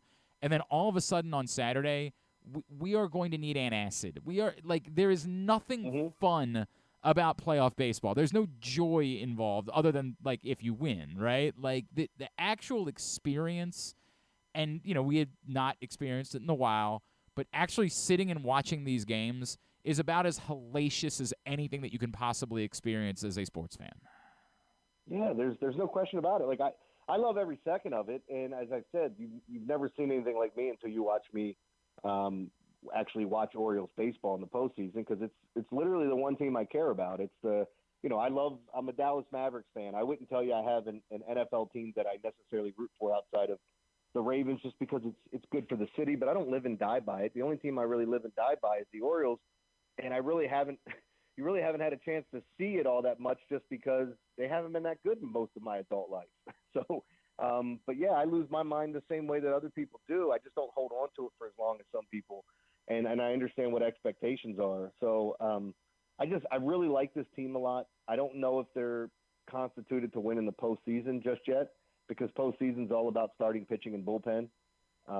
And we'll see if they have enough. I mean, maybe the sum is greater than the actual parts when we talk about it. But a lot of those teams are built for the regular season. But this team is they've surprised me. And as a gambler, when I bet against them in situations where it's oh, this is the right spot, they inherently always make me feel wrong, So they're just a good team, and I'm hoping they get it done. But I don't know. It's year 1, and I think our window just opened. So I'm not going to put all my eggs in one basket, but I am excited for Saturday. He is Jeremy Conn. He is with us here on GCR. Where are you with the I feel like the 2 biggest debates going into the postseason as far as decisions that need to be made are, one, how do you set the rotation for the division series? And then 2, do you have a closer? And if so, who is it? Well, it sounds like they're going to go by committee, but I'd rather see Tyler Wells be the guy. Yeah. I know we watched it once, but I trust him. I know he's got great stuff. It's he's been in the bullpen role before, and that's a guy that I would like to have, a guy that I go to, not some guy that's waiting out there. It's like, oh my God, are they going to call on me now?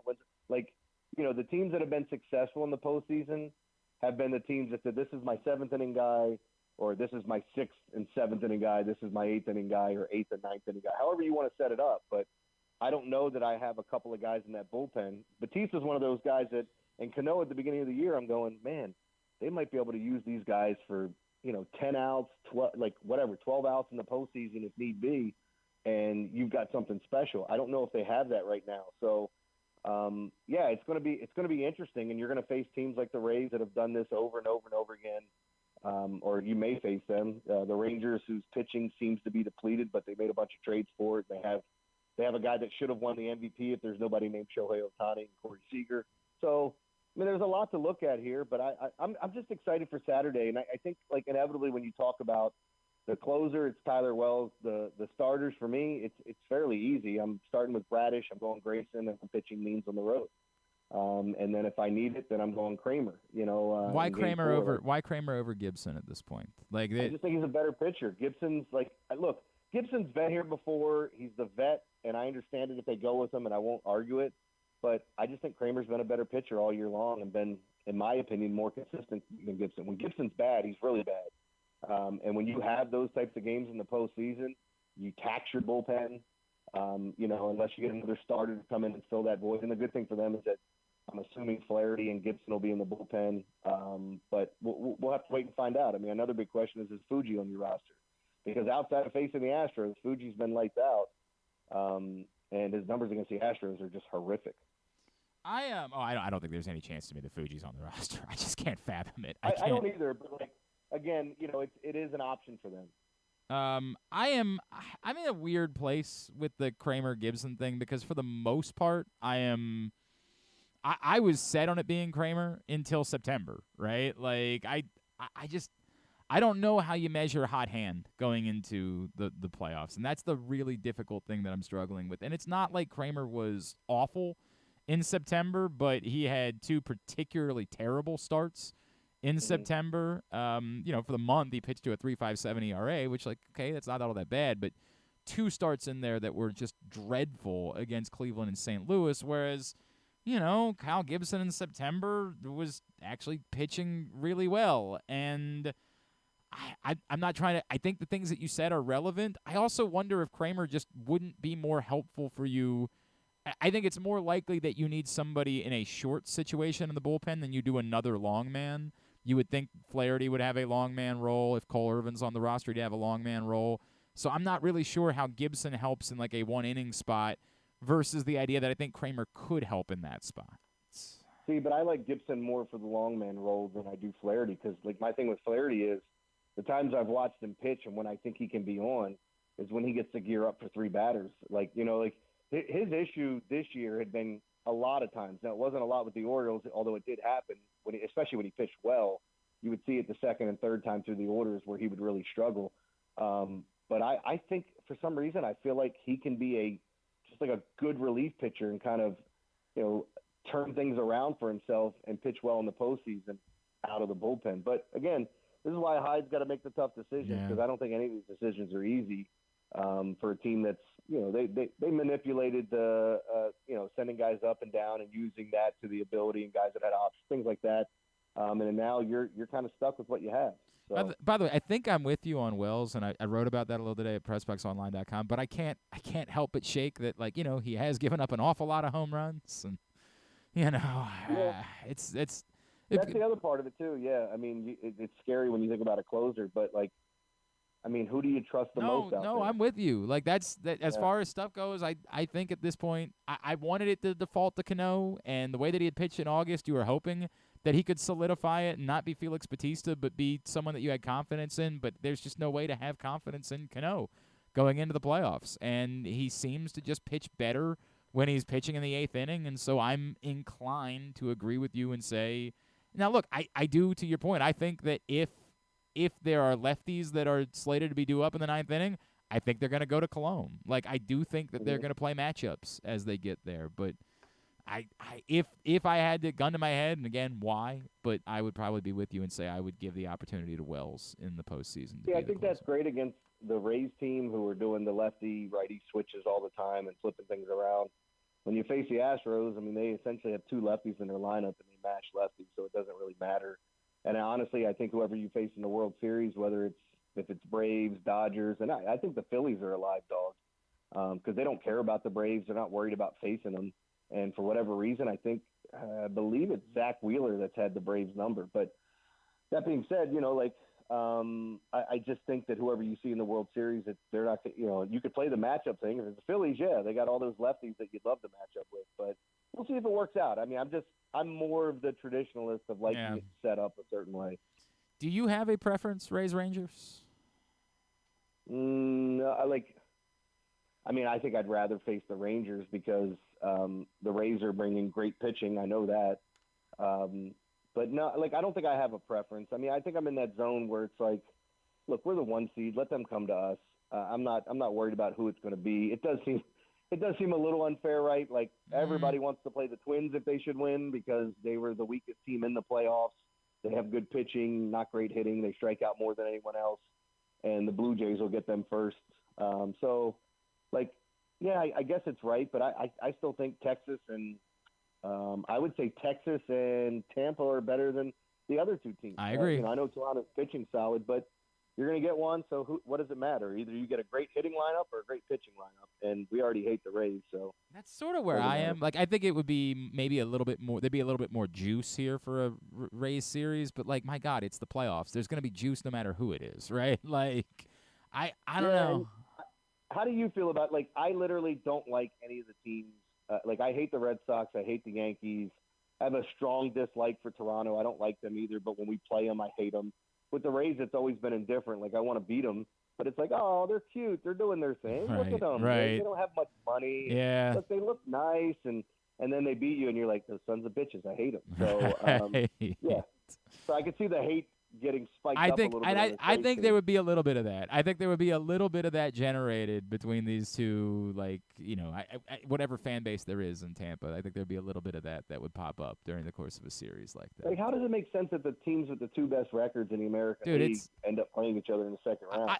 I'm in such a weird. It's such a weird thing for me because I used to talk about this all the time with football, where it drives me effing nuts that you guarantee a home playoff game to a division winner in the NFL and say, hey, man, you can go 7-10, but if you just happen to win the right 7, you get to host the team that won 14 games this season. And I know we've never seen anything quite that dramatic, but we've been close, right? With teams that went 500. The Buccaneers got to host a playoff game a year ago that they had no right to. I've never been okay with it. But the two worst ones were the 7-9 Seahawks. The Seahawks. Yeah, the Beastquake. Yes. Yeah, the 12-4 team going on the road because they lost their division, right? And then you had the Colts did it too when they lost out to the Titans and had to go to the Chargers, who were 8-8 in the postseason. And then you had the Patriots miss the playoffs on a goofy tiebreaker, but a division winner get in at 8-8. That was the Chargers' year when they went. That was the Matt Castle year with the Patriots, I believe. Okay. And they won 10 or 11 games and didn't get in. Right, after Brady got hurt. So, and my problem, I have no issue with saying each division winner gets promised a playoff spot, right? Fine. That in order to make sure that we can pretend like the concept of divisions matter, which is what the teams want, because they want you to care more about those games and sell more tickets to those games and feel like there's an additional energy. I sort of am in on the bit of we've got to pretend like the division constructs matter, but we don't need to make it a home playoff game. That's laughable. That being said, whenever we get into this situation, because I'm with you, and Griffin and I talked about earlier, I agree. This is nonsense. At the same time, if you're the Orioles, you're going to have to beat the good teams in order to get to the World Series, right? So, when it doesn't involve my team, I'm much angrier about it. When it's the team I care about, it almost feels like when we talk about it, we're making excuses, and I don't even like. Yeah. I don't know if it's just We're making excuses before it's even happened. And so I don't like talking about it when it's my team. But if this were another scenario, if it weren't the Orioles and if it were like the Mariners that were in this spot and you and I were talking on a Monday, I would be screaming about it. This is insane. This is stupid. But whenever it involves my team, I always want to default back to, not talking about it because I ain't making excuses. They got to beat good teams. I think they can beat good teams, so I'm not getting worked up about it. It's a really weird superstition. The weird thing about the Orioles, too, is, and we were talking about, like, Grayson's first opportunities to go up against opposing pitchers, and it always felt like he got matched up against Glasnow, Cole, Scherzer. You know, like he was pitching against everybody's top pitcher, and it's like, well, damn, how did this happen to this poor kid? But, like, the Orioles, from some of the things I've talked to Rob, like when they face the Dodgers, they're like, we don't want to miss Kershaw. We want to face right. Like they have that mindset, whether that's a good or bad thing. They don't fear anyone, and I think, and maybe they're too young, too stupid to understand that or whatever. But it's also or backed maybe up. It's just the competitive nature. It's justified. That's how they've played these teams this year. They went into Houston a couple weeks ago and took 2 out of 3 from the Astros and wiped out any taste in the mouth of losing the series at home before that. They have beaten the Rays significantly this year. They have backed up that there is no reason why they should be afraid of any of these teams. And even like the Braves series was 50-50, right? Like they didn't win the series, but they were absolutely in that series for the entirety of it and I don't think they should fear anybody in these playoffs whatsoever. I agree with you. I don't think they're the best team in baseball. I think the Dodgers and the Braves or the Braves and the Dodgers in that order are the best teams in baseball, and I think it'd be very difficult for them to win the World Series. But, for example, if it were to be anybody but the Braves, if the Orioles get there, they've got home field advantage for the World Series. Like, yeah, it's crazy. What a world we're living in, bro. What a world. All right. Yeah. I mean, imagine seeing World Series games at Camden Yards. I can't even think. I bought tickets for games 1 and 2 of the ALCS. And then there's that big like pop punk festival out in Vegas that everybody loves, the When You Were Young festival. And my friend invited me out there for that, and I was like, oh, hell yeah, I'd love to go. And then I realized like I could be missing a perhaps game 6 or 7 in Baltimore of the ALCS with a chance for them to, clinch here at home. And I'm like, I can't do it. Like I can't do it, man.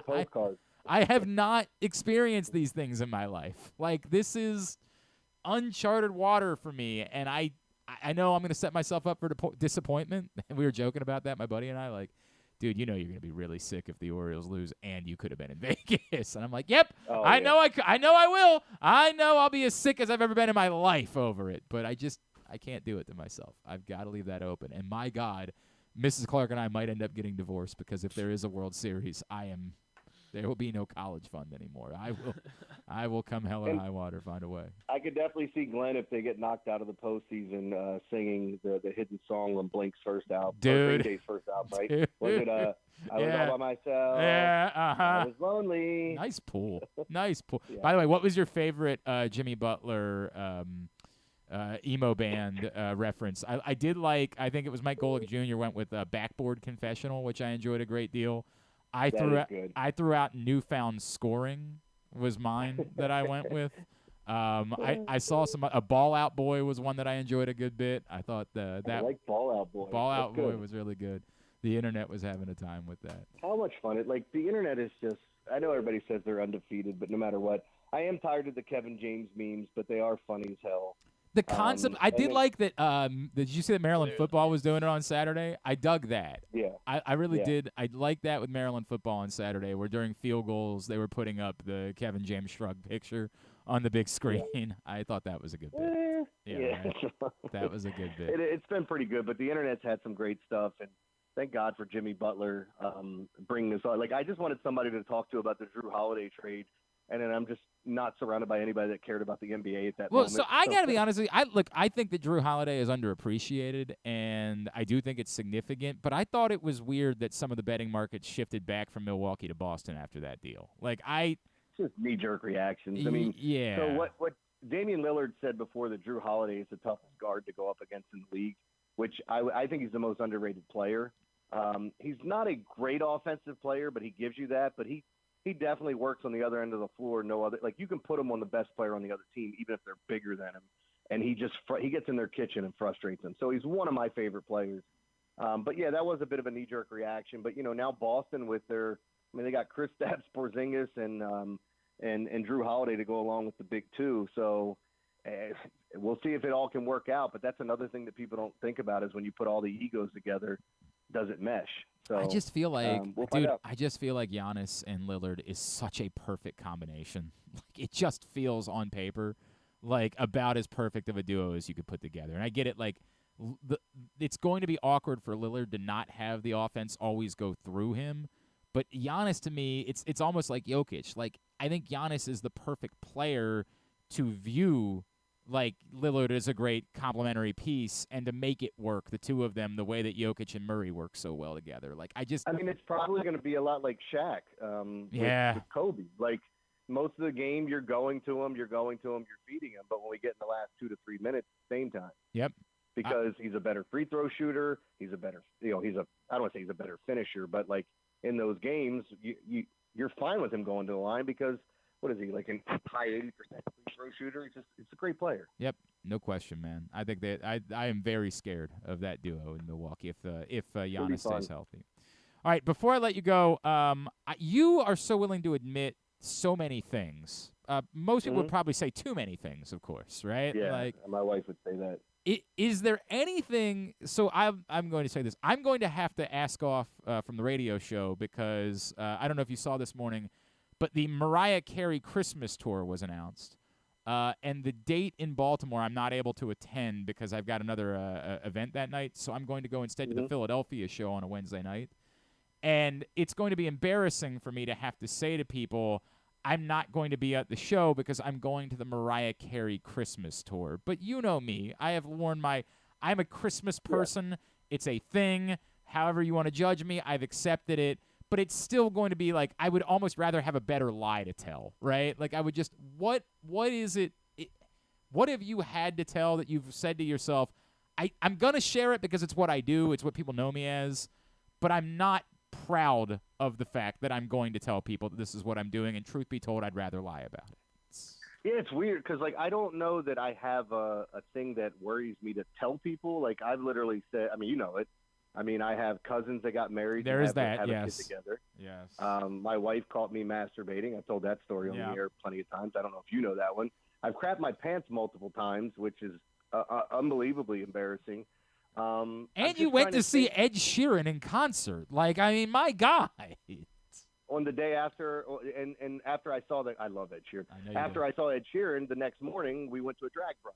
So, which I got to be honest with you. Of that group of things, Ed Sheeran to me is the worst. It's the worst of the group. Well, if somebody says something to me, I'm always going to go, sounds gay, I'm in. Like, I'm in for anything, man. Like, it's like, I think you should experience as many things as you can. I hate Christmas with a passion. Yeah. And I know you love it. So, I'm probably the alter ego of you in another, like, multiverse that just hates Christmas. But obviously you're going with me to the Mariah Carey show, of course. Like, you're not going to not go see Mariah Carey sing Christmas songs. When is George Michael playing too? Well, that's not last Christmas. I don't think he's with us any longer, That would be my favorite Christmas song. I don't think he's available for comment, unfortunately. Yeah. What about the other guy from Wham? Can he sing? I think he is still with us. I'm not sure. What's Andrew, right? Was that his name? What is? Sure. Oh God, sure. what Andrew, was his come name? Out and sing songs for me. Andrew Ridgeley was the other guy from Wham, and he is still with us. He is only 60 years old, so we can maybe track down Andrew Ridgeley. God, actually, how great would that be if we could? I think I have pitched this idea to you before, that for a charity. Okay, as you know, I love Christmas, and one of my favorite things ever is the band, John Candy's band from Home Alone, playing polka Christmas songs as they travel around in the back of a truck. I would like at some point to recreate that. And we just go around, a group of us, we get drunk, we have a fun band playing tunes, maybe like a mix of Christmas, and it's almost like we're, it's almost like caroling, but we might show up at your house and sing Guns N' Roses instead, right? And like you sign up for us to come to your house and you make a donation to be a part of it. I would like to get Andrew Ridgeley from Wham to be a part of that somehow. I feel like we could turn this in. Jared, I'm not even kidding. I've had this idea before, and I've never really fully flushed it out for you. I think we could make this the most fun fundraiser event that we've ever come up with, right? Like, we just get sloshed and get thrown in the back of a truck and drive around and sing songs at people's houses to raise money for charities. And I feel like James Corden's going to come up with this idea, get his show back. Oh, damn it, and steal it from us before we are able to execute it. Tell me that if I started putting it into motion, and I've thought about it before and I've never put it into motion, but if I put it into motion somehow, if I could convince like the Kelly Bell Band to do this with us, that you would be on board for something like that. Oh, absolutely. I hate Christmas music. I'd be on board for that. But I'm saying, like, we do a little bit of Christmas music, and then, like, we might show up at your house, and maybe we'll sing Jingle Bells, but we also might instead sing Thunderstruck, you know? Like, something like that. Or maybe we could sing some Marvin Gaye, Let's Get It On. 100%, Let's Get It On. Take down the stockings and put them back up for the kids, but take off the stockings. Yeah. All right, we're working on this. I'm not letting this one escape this time. We're working on this and trying to flush it out to make it happen. All right, ConcreteLocks.com with 2 N's. ConcreteLocks.com. Of course, picks every day at PressBoxOnline.com. Big Bad Morning Show, 105.7 The Fan. Anything else? No, that's it, man. I like the Giants tonight, so we'll see what happens. But, yeah, only one game tonight. So if you got – today's my anniversary, and I'm – Oh, happy anniversary, pal. Thanks. I should go tell my wife that. You should. Okay. Well, you want me to tell it to her? I'm happy to do that if you prefer. Well, Rob was so kind as I said I was going to be busy all day that he was going to take my wife out for a nice dinner. Now that would be sweet. It was very nice oh man, this is not even a joke. When I moved to Arizona, I made the mistake of letting a young lady move with me. Oh, I don't know that you and I have ever had this conversation. I was 23 and I was like scared, and I had been dating a girl for I don't know maybe 2 months at that time. And she was like, well, why don't I go with you? My parents moved. I got nothing keeping me here. And I was like, I get a roommate. I don't have to go find a stranger to live with. She's bringing all of her stuff with her, so I don't have to furnish an apartment. You know, good way to think. Why don't we move in together? Right? Regular sex. Like, I don't know. These things all seem kind of decent, right? Like, sure, why not? Go for it. And I didn't like her. And within, like, 2 months of that, I realized this was not a thing. We are not. This isn't going well. But she had literally moved across the country with me. How do you do that? How do you? Oh, dude, rough. Dude, it was real rough. So I had. Don't ask why, but the station in. Don't ask why. Try Bud Dry. The station in Phoenix had given me an assistant. Straight shoot. I was 23 years old. I show up and they're like, "Here's your assistant." I said, "Wow, okay, like sure, this makes sense." And I would send him out with my wife. Not my wife, no. The girl that I was dating at the time. I would send him out with the girl that I was dating at the time so that I wouldn't have to go on dates with her. I would be I would be like, hey, I'm busy on Saturday, but, you know, CJ will take you to the Galleria Mall, and you guys can have a fun day together. And I would go out. Are those guys still married? Yeah, I don't think it worked out between the two of them. And I would just go day drinking with the boys.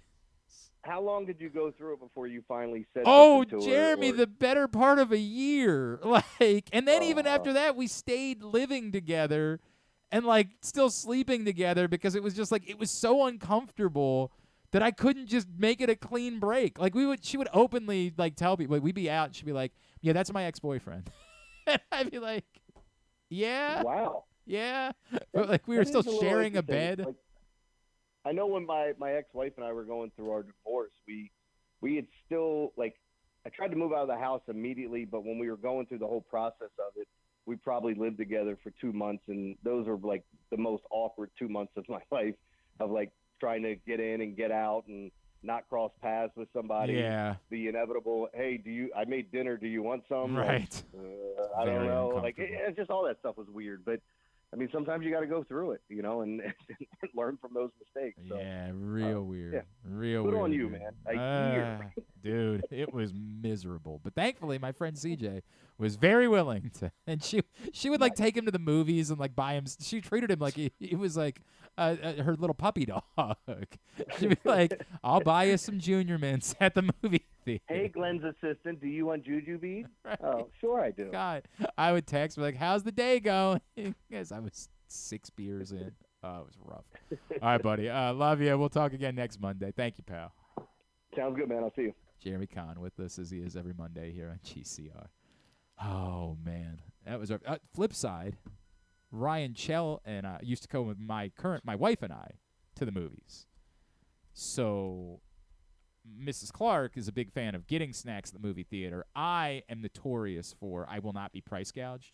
So I refuse to buy snacks at the movie theater. Refuse to. Like, if they were the correct price, I would happily purchase things here. But because you're gouging me, I will not do it. Only thing I buy is popcorn. I won't do that. There are people that will go to the movie theater, buy the popcorn, and leave. That was like a whole viral trend last week of this woman being like, I don't understand why this is weird. I just like movie theater popcorn. I do love some movie theater I just popcorn. don't know. I can't imagine that. But I'm just not going to be. I'm not going to be price gouged. I refuse to be price gouged. Like, frankly, I hate saying it. I don't like buying food at stadiums. I don't do it for the most part. Like, I will stop on the way in and get food because I don't. I will not be price gouged. I will not be held hostage to pay a certain price for food. It was going through my mind when I was, waiting in line after the Orioles clinching the division on Thursday, and I'm waiting in line to get my, division champ shirt and hat, and I was like, I mean, this is worth it, right? Like this. No, not it's at not. all. No, not at all. But whatever. You're gonna spend money on much dumber things, bro. Yeah. Like I'm not even really. But so we would go to the movies, and sometimes it'd be other people, but a lot of times it would just be the three of us. When Ryan was my producer and Mrs. Clark and I were still dating, we would go on like Friday because once we got married, she didn't want to go anywhere ever. Like the moment we got married, I was like, "Hey, do you want to go to the movies?" She was like, "Never again." It's like, wow, that's strange. We used to go every week. Never again was the response. She can't be seen with you, or it's no, like it was all a charade to get me to marry her. And then the moment that we got married, she was like, now I get to be who I really want to be, which is that we never go do anything ever. She's never come to a Tyus Bowser show. Man, I said to that, I'm like, what is that? She's just like, Tuesday night, I don't want to be out. Weird bit, but we would go out, and she would ask me to buy her whatever candy or something like that, and I'd be like, nope. Not doing it. I didn't care. I will not be price gouged. And poor sappy Ryan Shell would walk out, and I swear to God, would come back with $21 worth of and be like, "Here Skittles. you go, Margaret." And I'd be like, "Dude, what are you doing?" I don't know what it is that this power she has over people in my life. We go to the Gatsby's house, right? And the moment, by the way, we did the fall festival thing yesterday, and we bumped into Gatsby's. It was the most pleasant thing ever. I tried a apple cider slushie at the fall festival yesterday. It was very nice. Pretty good. It was very nice. Apple cider slushy. Where was this at?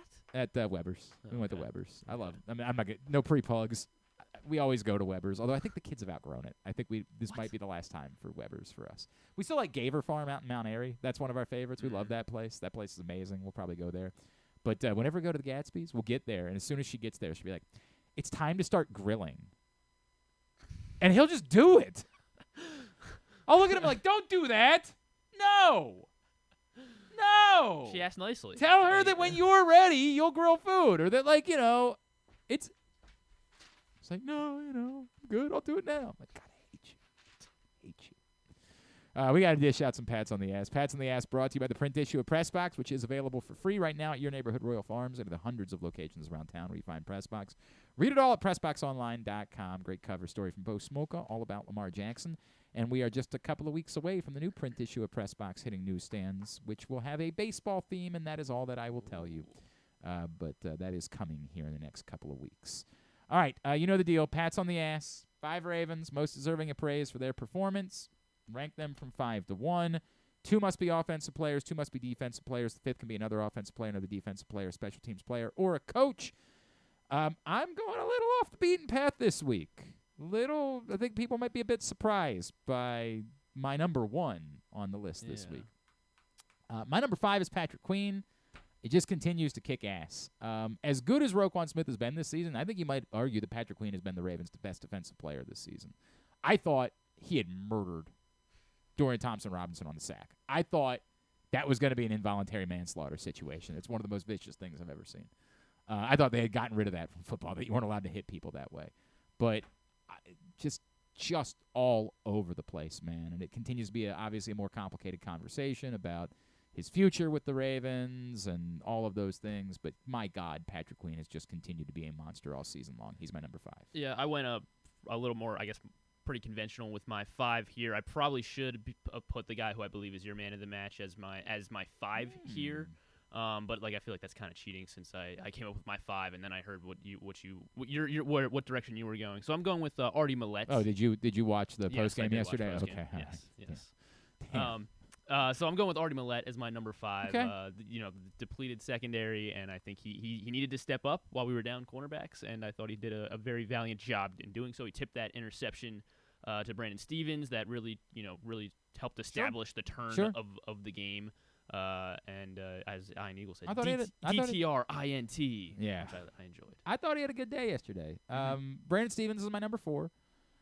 Big play, obviously. Finally got the Ravens some sort of positive motion. And he would have been higher on the list. And you can try to give him a pass on the pass interference because it was a terribly thrown ball. And you could say he was in good coverage, but he had no idea where the ball was. And so that's the only – I can't let him completely off the hook for that. I'm not – there would be a world in which I would have to, like, if that was an egregious thing, then I would have probably left him off the list completely because, like, a 37-yard pass interference on a play that was hopeless and was one of the worst design plays I've ever seen. I have to measure it, and so that's why he was a little bit lower than maybe, given the impact of the interception you would think, but he's still number 4 on my list. I went with Jadeveon Clowney as my number 4. Obviously, he never got home on a sack, but he constantly had DTR under pressure, and I don't really think it's a coincidence that, Madubuike and Broderick Washington did eventually get home late in the game because Clowney was working that offensive line pretty much, it felt like, the whole game. So Clowney is my number 4. 3 is Mark Andrews. Couple of touchdown catches, including obviously the one that we'll talk about for a while because it's the example of exactly like should be the advantage of having Mark Andrews. Mm-hmm. The advantage of having Mark Andrews should be that you have confidence in making that throw, even as defenders are starting to get around him, and knowing that if you put it to a spot, that's going to be Mark Andrews' ball and no one else's.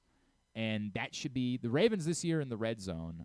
Somebody shared this morning. Might have been Ken McCusick who shared out Ravens red zone information. I want to see if I can pull that up. The Ravens have had 15 red zone possessions this season in chronological order. Interception, touchdown, touchdown, touchdown, field goal, touchdown, field goal, touchdown, touchdown, touchdown, touchdown, touchdown, touchdown, touchdown, touchdown. That's 91 points scored, 6.1 per red zone possession, and 80% touchdowns. As he said, 2022 league-wide touchdown percentage was 56.8%, and the Ravens were 44.4%. Now, do I think they're going to stay at 80% all season long? Yes. No, I don't. But that yesterday is an example of what you have Mark Andrews. Do that. That's a good play. That's not you got lucky there. No, that's an effective offensive play in that situation because one guy is getting that ball. Mark Andrews. He was my number 3. I went with my 3rd defensive player here at number 3, Roquan Smith. I thought he was all over the place. He had pressures. He had pass breaks up, being a factor in the pass rush and pass coverage. Played like he was worth $20 million. Very, very happy with Roquan Smith. Leading that defense yesterday. Roquan Smith's been good all year. I just don't know that he's been better than we're splitting hairs here between them. They've both been so ungodly good, and I'm so high on Roquan Smith that it's if Patrick Queen's been a little bit better, then next week I'll say that Roquan Smith's better. I mean, they're both outstanding. They've both been just having insane seasons. Number 2 is Lamar for me, who I understand probably in a normal world would be number 1 on a lot of lists. He did have the fumble, and I did have to measure that. And it wasn't an overwhelming performance as much as it was a very effective performance from Lamar Jackson yesterday. 15 of 19. Can't do a whole lot better than that as far as efficiency is concerned. The 2 touchdowns, of course, was not, terribly dynamic on the ground, but, of course, ran for 2 more touchdowns on top of it. Like, it was – big reason we're 80% in the red zone right now. 100% is what he's able to do in both capacities. If not for the fumble, he probably would have been my number 1. But it was only because of the fumble that it allowed room for me to consider a wild card at number 1. And someone who I just think is not getting noticed at all, but I think was brilliant yesterday. But Lamar's my number 2. My number 2, Mark Andrews. It looked like Mark Andrews again, unstoppable, pretty much all over the field, but almost always unstoppable. And once again, unstoppable yesterday in the red zone. So Mark Andrews, my number 2. And your number one My is? number one is Lamar Jackson, of course, responsible for all 4 scores. The fumble was, he's got to clean that up. Like, this cannot continue to happen. But, it ended up not being a big deal in a 28-3 game. So, where he scored all 4 touchdowns, Lamar was my man of the match yesterday. It left just enough room, that fumble, for me to reconsider somebody else. And as far as who did their job the absolute best yesterday, is not somebody that we've talked a lot about since they've arrived in Baltimore. And you might say that's a good thing, right? Like, you only talk about this position if something goes wrong. But I do think that we've kind of missed that, Jordan Stout was taking over for a legend and someone who had set a standard extraordinarily high. And if I'm being honest, I thought that for a lot of the first season, Jordan Stout was not really capable of meeting that standard. Like, he was fine. He wasn't hurting the team, but I didn't know that he was proving himself to be a weapon. Yesterday, Jordan Stout was a weapon. Yesterday, Jordan Stout was awesome. 7 punts, 334 yards, a 47.7 per punt average. 3 inside the 20-yard line. And most importantly, and the reason why I don't think this is, because a lot of you are probably hearing that and rolling your eyes like, dude, he's a punter. Like, what are you doing? But most importantly, the only time the game was in doubt in the first quarter, Jordan Stout prevented the Browns from ever feeling comfortable, from ever getting themselves into a situation where, hey, all we really need is a first down or 2 here, and we're going to be in the edge of field goal territory and feel like we've got something cooking. When the Ravens couldn't do diddly offensively, Jordan Stout was consistently pinning the Browns back anyway and not allowing them to flip the field in any way and continuing to play to, we'll give it time for the offense to come together. 45-yard punt out of bounds, unreturnable on his first punt of the day. Second punt of the day was actually, ironically, maybe his worst, right? It was 44 yards. From there, it just continued to get better. 59-yard punt, booming to flip the field. Jordan Stout was great. I get it. It's a little kitschy. It's a little bit like, hey, nobody was so good yesterday that I feel like I'm hurting by not putting them at number 1. I know what I'm doing here. Yeah, I mean, I don't really, because there's not a big argument, I guess, against it. Maybe maybe against him being number 1. Just putting a punter. That's all that you would argue is that you can't put. But as far as what he did yesterday, I thought he was dynamic. I thought he was really worthy of significant recognition. Surpasses the points off of Pats that from last year. I gave him 4 points total last year. You gave him 2. Jordan. So he's already got more points this year than he had last year. I think I recognized him in game 1 last year. It'd be wrong to say it's tongue in cheek, but it's a little, it's a nature of a game situation. In a lot of games, Jordan Stout couldn't have been that guy, but Jordan Stout was my number 1 because of it. Continue to get me yours throughout the day at Glenn Clark Radio on Twitter, and we'll get ours up here shortly at glennclarkradio.com. Let's get a tidbit. Tidbit is brought to you today by the Baltimore County Police Department. They're hosting a hiring event Saturday, October 29th at the Public Safety Building, 700 East Joppa Road in Towson. Great opportunity for you to get out, go through the hiring process, written test, agility test, application, the whole deal, meet members of the specialized units, figure out what other career opportunities could exist in the Baltimore County Police Department. Plus, it's a great community day, trunk or treat event, opportunity for the kids to get their candy in a safe environment. Find out more. Join BaltimoreCountyPD.com or call 410-887-4584. Joey Burrow, he is the first quarterback in NFL history to attempt at least... Smoking that Joe Burrow. Yeah. Patrick Mahomes Sr. It's some of my favorite audio ever. After the playoff game. They're like, he's talking about a cigar. He's like, I'm smoking that Joe Burrow. You got to hear it. He said, my baby boy. You got to find, the audio is wonderful. You can listen to Patrick Mahomes Sr. say, my baby boy, all day. He's clearly been drinking throughout the course of the game. It's chef's kiss audio. You got it? I think so. Oh, I muted Twitter. Way to go. Way to go. Way to go, Griffin. Way to go. Yeah, sorry. But Joe Burrow, 150 passes in his team's first 4 games of a season, but he is the first quarterback ever to averaged fewer than 5 yards per attempt. Yeesh. On 150 passes. Not during ideal. His first 4 games. All right, let's see what Pat Mahomes Sr. You got a cigar of your own, I see. Yeah, I'm smoking the Joe Burrow. You smoking on the Joe Burrow? I'm smoking on the Joe Burrow. How's it feel to be headed back to Super Bowl? I feel. What's with the audio? It sounds I distorted. don't know why I have it. Maybe because it's definitely quiet. We definitely have cleaner audio than that because I had Caleb play that a few times on the radio station. It's just my favorite. All right, I'll God, check it later. thing. The Patriots, this is their worst ever, 35 points, worst ever loss in the Bill Belichick in his head coaching career, 35 points to the Cowboys as the Patriots lose to Dallas yesterday. This one comes from Elias. Drake London becomes the 6th player in NFL history to score a touchdown in a city that shares his last name. Wait a second. How many have done it? 5 have done it before Drake London For scored F's in sake, London. are you really trying to get me to figure out? I don't think you'll be able to. I mean, I'm it's gonna guess I kinda could obvious. name. I could guess I could name The city. I'm assuming that there was a Houston that did it. Yes, at some there point. were Which 2 Houston- Houstons. Which Houstons did it? Lamar Houston Okay. did it in Houston, obviously, in 2017. And Yeah. then Ken Houston did it Oh, at the right. Astrodome. Yeah, that makes all the sense in the world.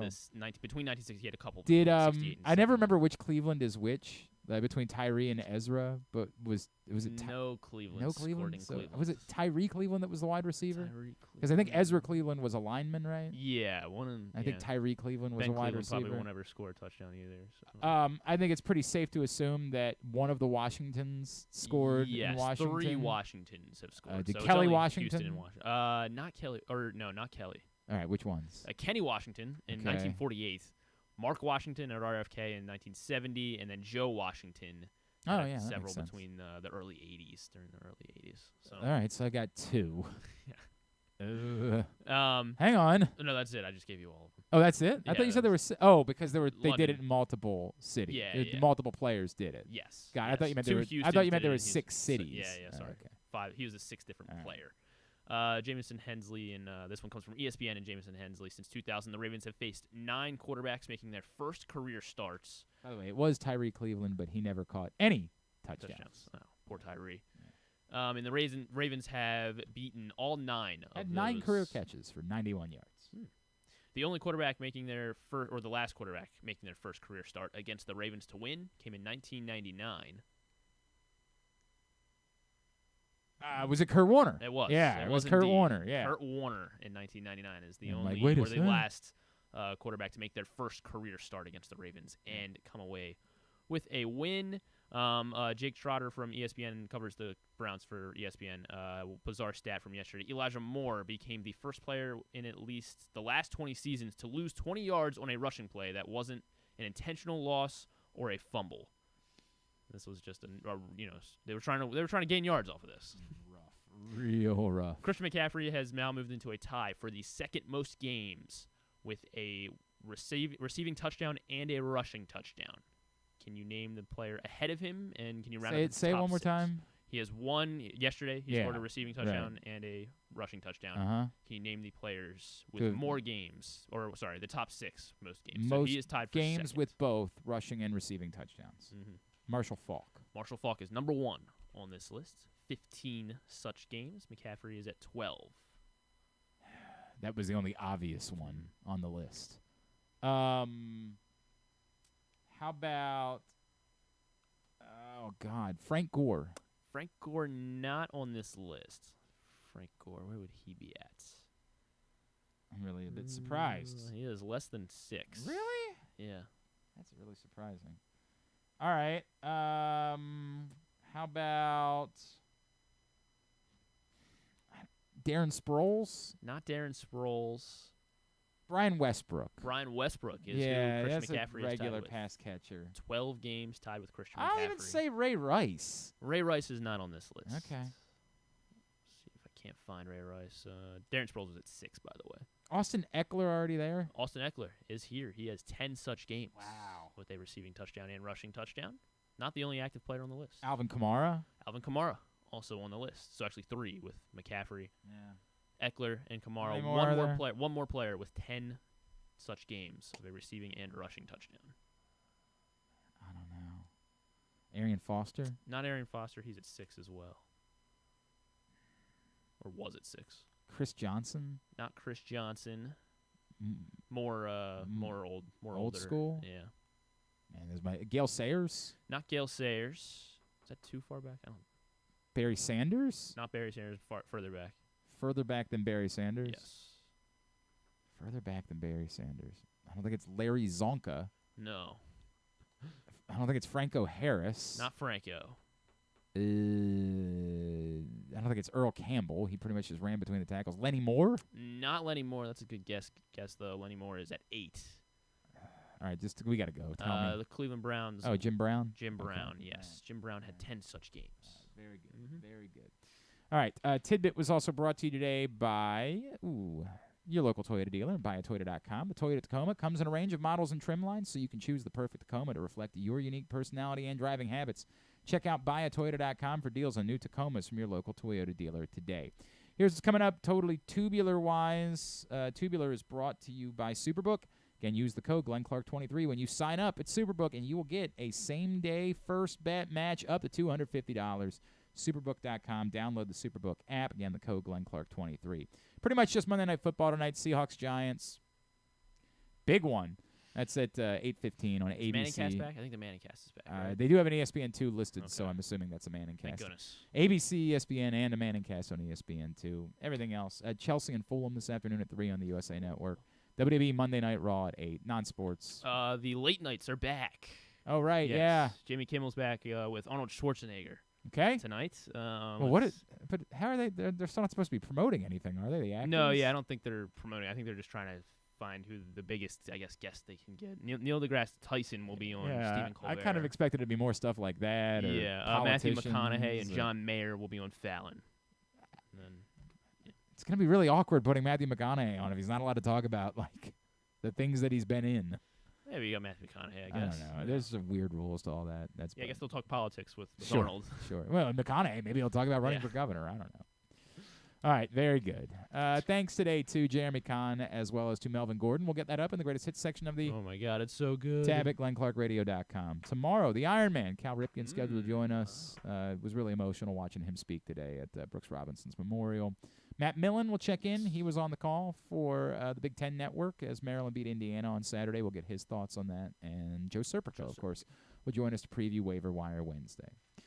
Thanks today to everybody at PressBox, all of our great sponsors and partners, including Live Casino and Hotel, the Maryland 5-Star, A.J. Michaels, the Baltimore County Police Department, Royal Farms, Costas Inn, Superbook Sports, the Baltimore Orioles, Birdland Sports, Hartford County, your local Toyota dealer, and buyatoyota.com. Thanks to Griffin at Griffin_Bass. Follow us, Twitter, Instagram, and TikTok at Glenn Clark Radio. Have a great Monday evening. Go nobody. Duke sucks.